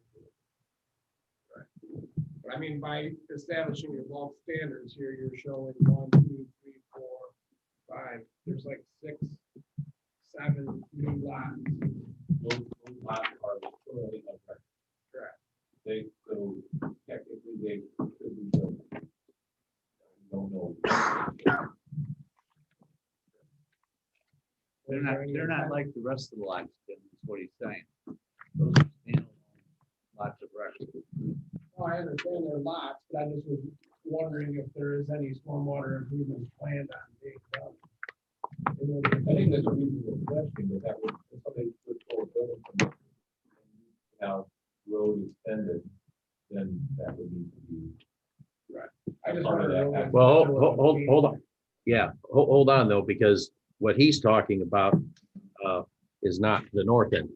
You're talking about the south end. You're talking about north, You're talking about north, north end, North, Tim? all Yeah. the way to the northwest. It might be- 90, Up 89, in the corner. 77, 76. Okay, well then the stormwater problem along the southern border is certainly has to be addressed. There's a lot, there's one more lot there too. 1, 2, yeah, there's 2 lots there. I mean, they're private roadways, though. Do you make them build them to town standard? I don't know what the standards are presented in their PUD yet. I think that has to be clarified, but they can't get wide enough roads to meet the standards, so you come back to that. Well, I'm But not you make suggesting, them build to pavement thickness, It should be vacant. then we just state almost a waiver from the width requirement, Yeah. curve I guess that's gonna requirement. come with Not the- gonna happen. No, well, but ultimately, you can't be pushing water on somebody else's property, which is exactly what those properties along the south end are going- no, and I are don't know going if to you do. look at that from an individual lot perspective. You know, as they come in for site plans to get their building permit, I mean, you can evaluate drainage at that time. I mean, we're only dealing with, you know, so many lots that are yet to go to, you know, new construction, I guess. And they're generally the Well, same the area. one lot number 5, all the trees are cut down. So obviously somebody's ready to go. That was one of, I think, the permits that are turned in. The, So back to the question. I mean, stormwater there certainly has to be addressed. I mean, is that the intention, is to evaluate each lot, you know, as they Well, come it'll in? definitely be, I mean, that will definitely get to you to review. Sure. Okay. Once we have, Yeah, like pre-platted site plans, as we've been calling them in a way. I think they fall into that same category of review. And then obviously, if there's no platted roadway or no access, they're gonna have to address that for those ones on the north. However we do that. Well, this does seem like a, can I bring up one more item that I just maybe get a little bit of guidance on? Is, so we spent most of our time talking about what I'll call the cottager lots and the R2 bulk standards that are incorporated into John's document. Let's talk about the ministry lots for a second.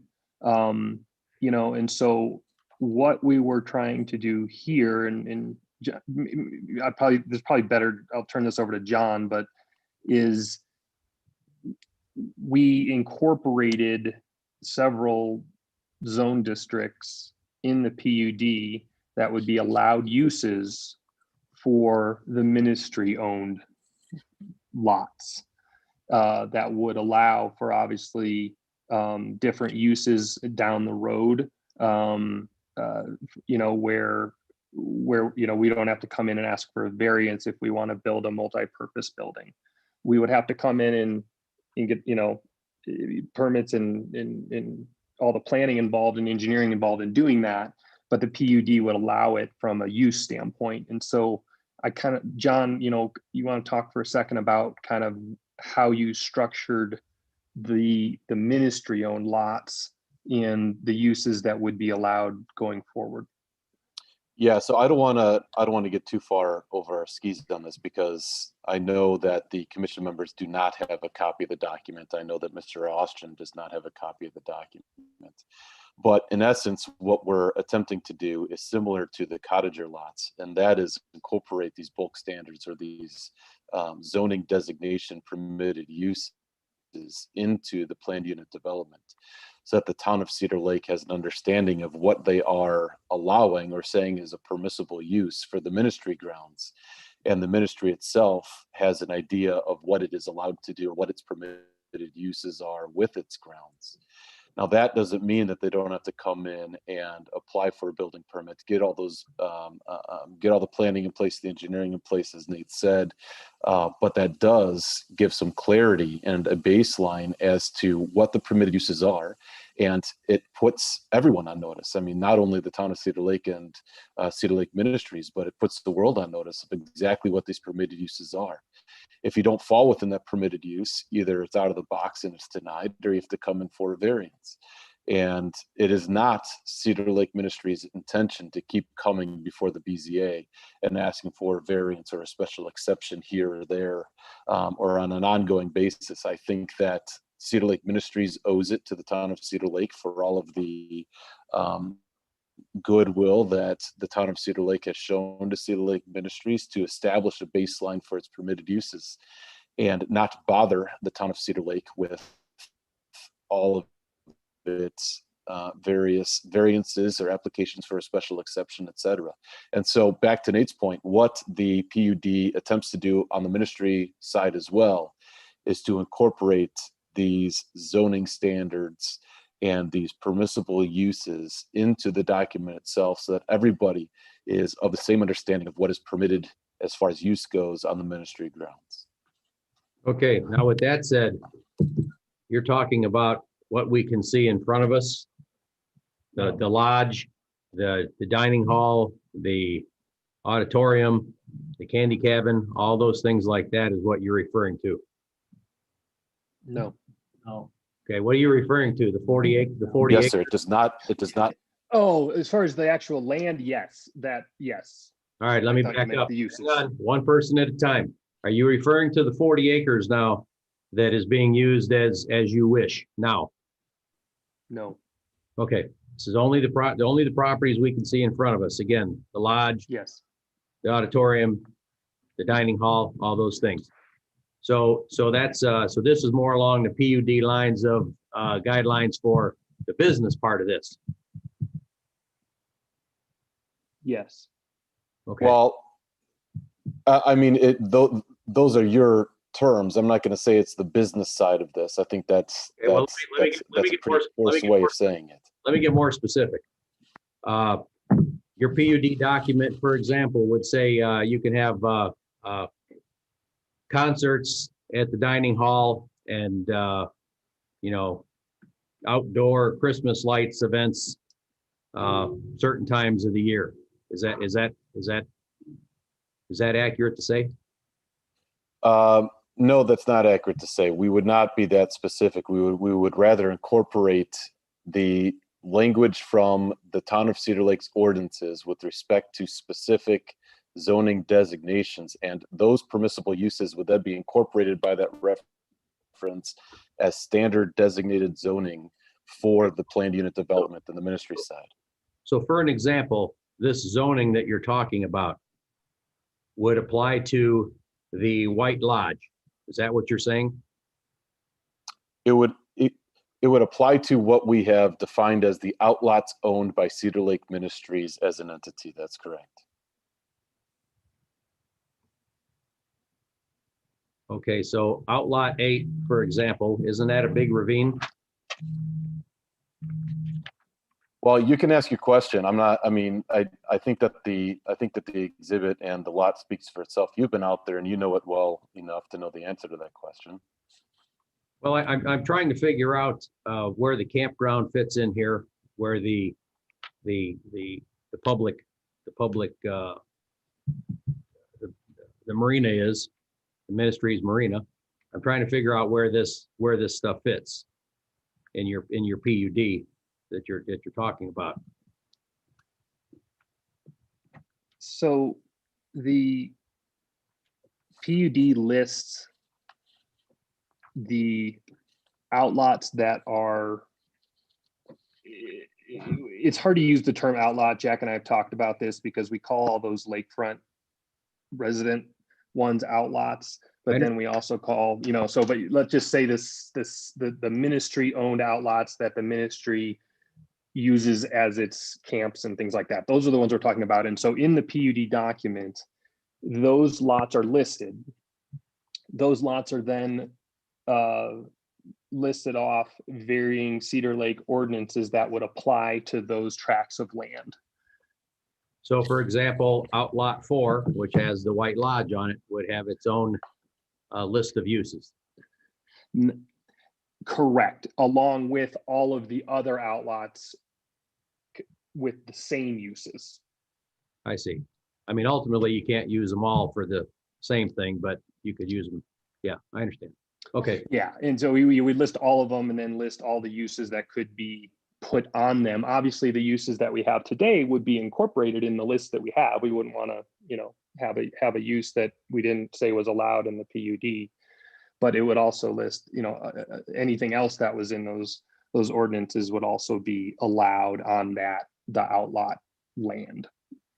Okay, so Jill, correct me if I'm wrong, but the campground was its own PUD? That I've been looking at the records, I have not. Okay, The campground was a separate piece of property. Separate piece of property. I don't think there's a PUD associated with it. I don't think there's a PUD. would the campground be in this PUD? No. It would not. But that's a ministry's own piece of property. Correct. And so we all know that this process needs to be done twice. And our current focus is this historical PUD, primarily because we have 70 cottagers that are going to get very upset when they can't do anything on their projects this summer. And so we're working hard to work through this PUD more, because of that. Well, that same concept of providing you guys the list of a PUD that would incorporate the meets and bounds property, which I guess I'll call it, is also needed. And I can tell you that as the person that's probably going to spearhead doing it next, that's what's next.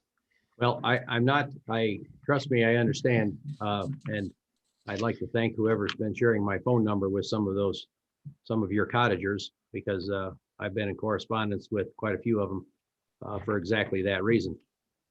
However,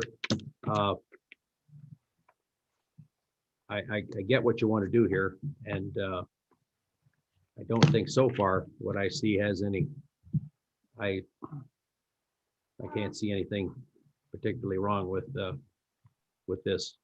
I think we need to wait until we get the Yeah. other documents from them. and I'm not discuss implying. it at the next work session. Okay. We can talk all this over all night. You getting tired?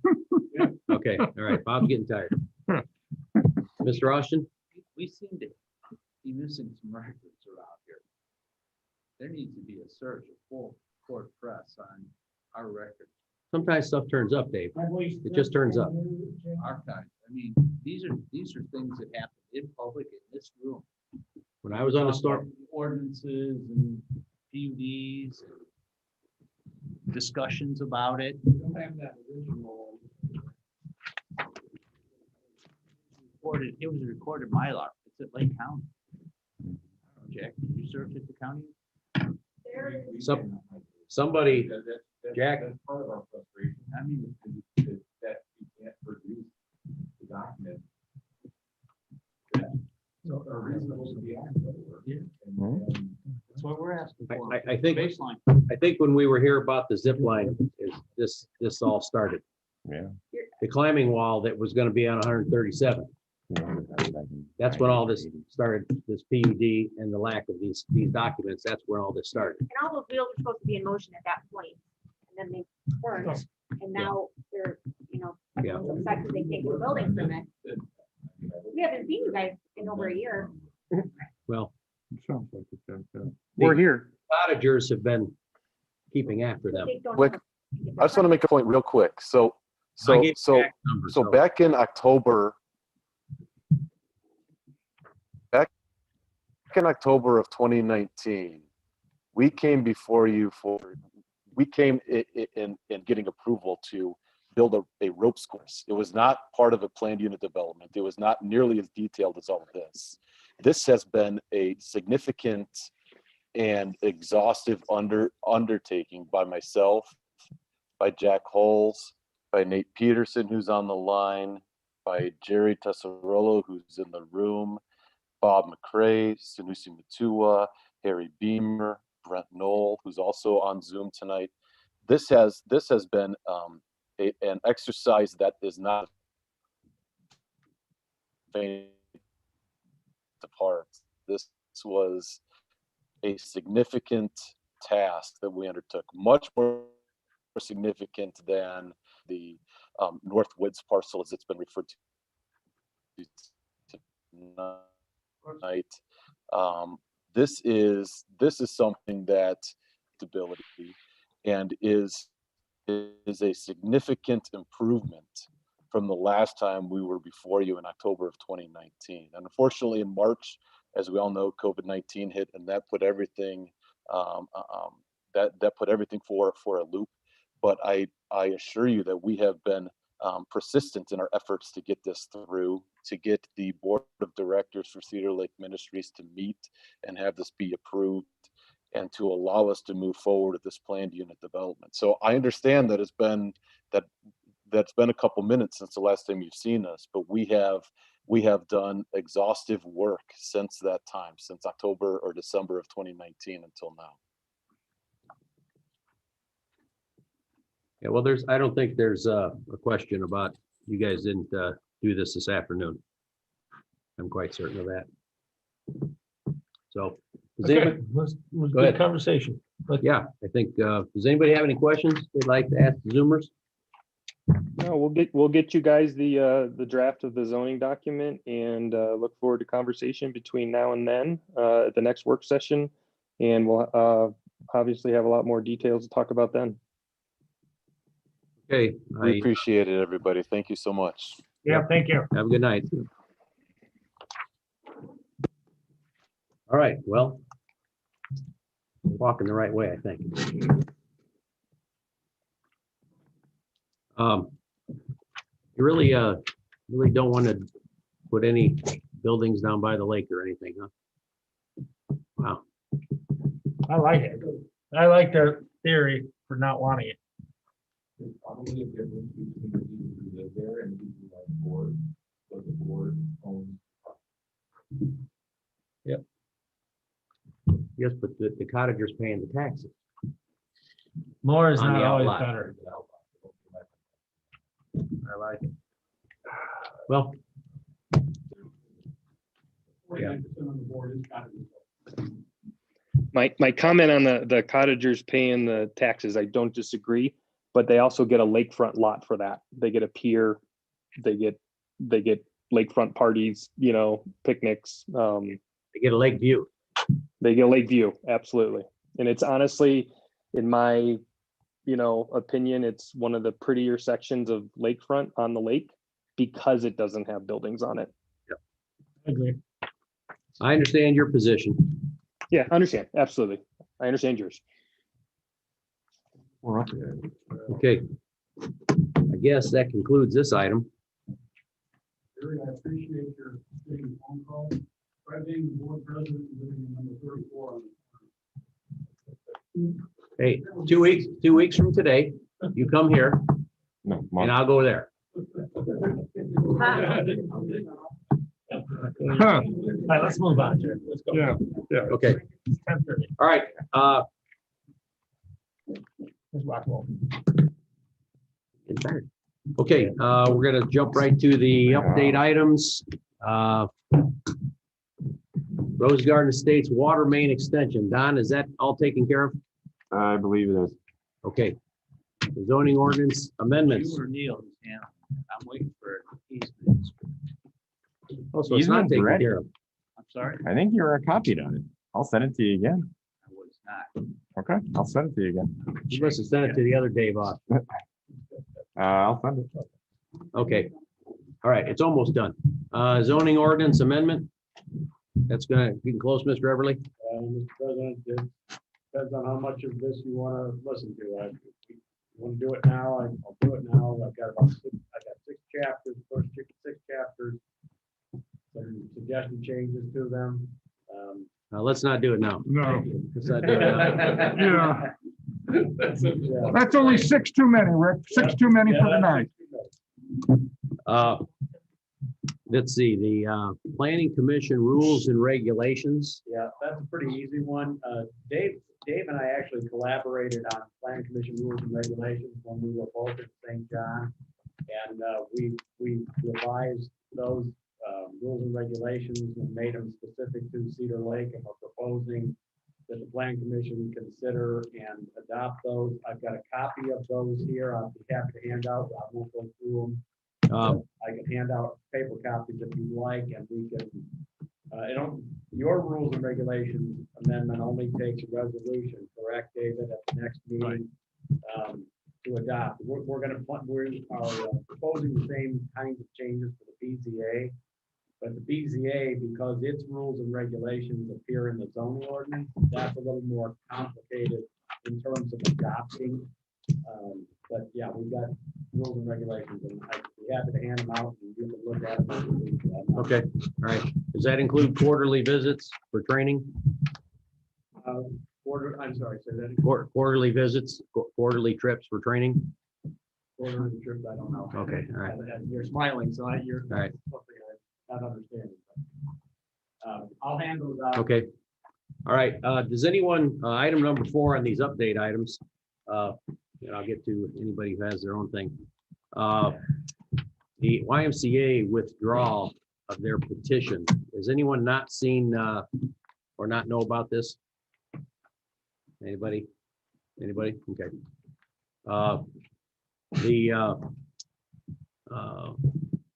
This matter is deemed concluded and closed. So that's where this is at right now. Just for some clarification. Chairman, you'll get a copy of that letter. Josh provided that to me last night. So you'll have that, and you'll actually want to take action to accept that at the meeting. They don't have anything pending, Rick, no petition. They kept coming to us in these concepts. It was all concepts. Okay. Concepts all the time. That's the letter we had last meeting, right? It was, yeah. There. Then at the head, let's look at it real quick. Oh, no, I know. Remember. And that's what was refreshing with the guards building tonight. Thank you. The gentleman came in, he had plans, Here, I sent that to you. engineering drawings, and showed us and told us what he kind of wanted. You did. Oh, thank For a year, we looked at renderings, and it was unfortunate that I didn't wait for a plan meeting to see if it would go to vote, but I did like what they showed. Rick gave me a copy that last meeting for the side of the golf course that they wanted to do something on. It wasn't that far off for a PUD, but at least it was something better than the initial sketches we saw a year ago. Well, That's my two every cents. concept was better. That was my 2 cents on that subject. Every concept was better. So, okay, I believe that's it. Any other public comment? Yeah, Sorry. come on up. We're gonna take 5 minutes. Hang on, is this a concept plan? No, well. No. Yeah, no what? But it's illustrative. So Jack Slager, Rochelle Development, we are on, we will be on the agenda for March, but I wanted to get this in front of you just to get you thinking about it and get it in front of you as many times as we can. Beacon East was approved last year and has started development. In the meantime, we have acquired some additional property. We acquired the Wine Coop vacant property to the east No of his kidding. house. Oh, okay. And can't we believe that acquired We also acquired the next house to the east, which is, we purchased from the Wilsons, which is a kind of a rundown house and garage on the east side of what would have been the second entrance into Beacon East. Yeah. So we've acquired both parcels on both sides and we'll be coming in for a PUD amendment. This one, and Tim and I talked about it last year because these are unusual parcels. One was actually zoned RM or duplex, and the other was zoned R2 or RT. So we're going to absorb those into this PUD and just add additional cottage lots going out. So there's some benefits. It will allow us, and you may recall, you guys had asked for us to extend the curb and water line across the front of Wine Coop's house. Yeah. So now it will be continuing across and going even further down the road, curb, sidewalk, water main. Yeah. And we'll be tearing down a awful looking house there. So Okay, the house just east of that road, that's not the house with the pole building on the property, is it? I think so, because it's on 2.5 It is the one. acres. It is, that's this property. How So many additional lots or homes are you gonna there'll be 13, 6 on one side and 7 on the other, so. Same Same MO. Well, what the only thing that we wanted to do, and you'll see, you may appreciate, is that instead of this super straight little highway road coming through here, we put a little S curve in it. Yeah. That one we can hand out to you. So you bought Doug Wine Coop's house? No, No. so his house will stay. So Okay. we're gonna go completely around him, which he's fine with. He sits up on the hill. We bought the vacant lot next to him, which he tells me held a church at one time. I don't know how long ago that was, but it was true. So, Oh, okay, okay. so we never really liked Thanks, that Jack. isolated. Come on, Jack. Straight Yeah. second. I know. Kind of They asked all the make it a little more appealing. You want to roll? Well, that's good, yeah. Yeah. There in 08. Nope. So again, same product. Same product, yeah. I was there in Same lot, 2005. same product. I was there in 2005. So now You the see it on entrance, I was there. the approach to that entrance is gonna have the same arrangement as to the west. Yes, yeah, which we went over in detail, but a little bit of widening, some curb, sidewalk, all of that. And it'll continue on down to the end of that new piece of property. So it'll go all the way to, an additional 200 feet or so. Can you get Doug to dedicate his right away through there? To Yes, make it we did even? that. That's done. Okay. We did the right of way dedication. So, Okay, Worth waiting for, Jack. Thank you, sir. yeah, thank you. So we'll be back again multiple times. And we'll work on it. I just wanted to get it in front of you. Thank you. Thank you, Jack. Thank you, Jack. thanks for continuing to clean it up. Okay, does anyone on the commission or anybody in this room have any comments? Nope. No. Any Good thoughts? night. Good night. No thoughts, yeah. Okay, meeting's adjourned.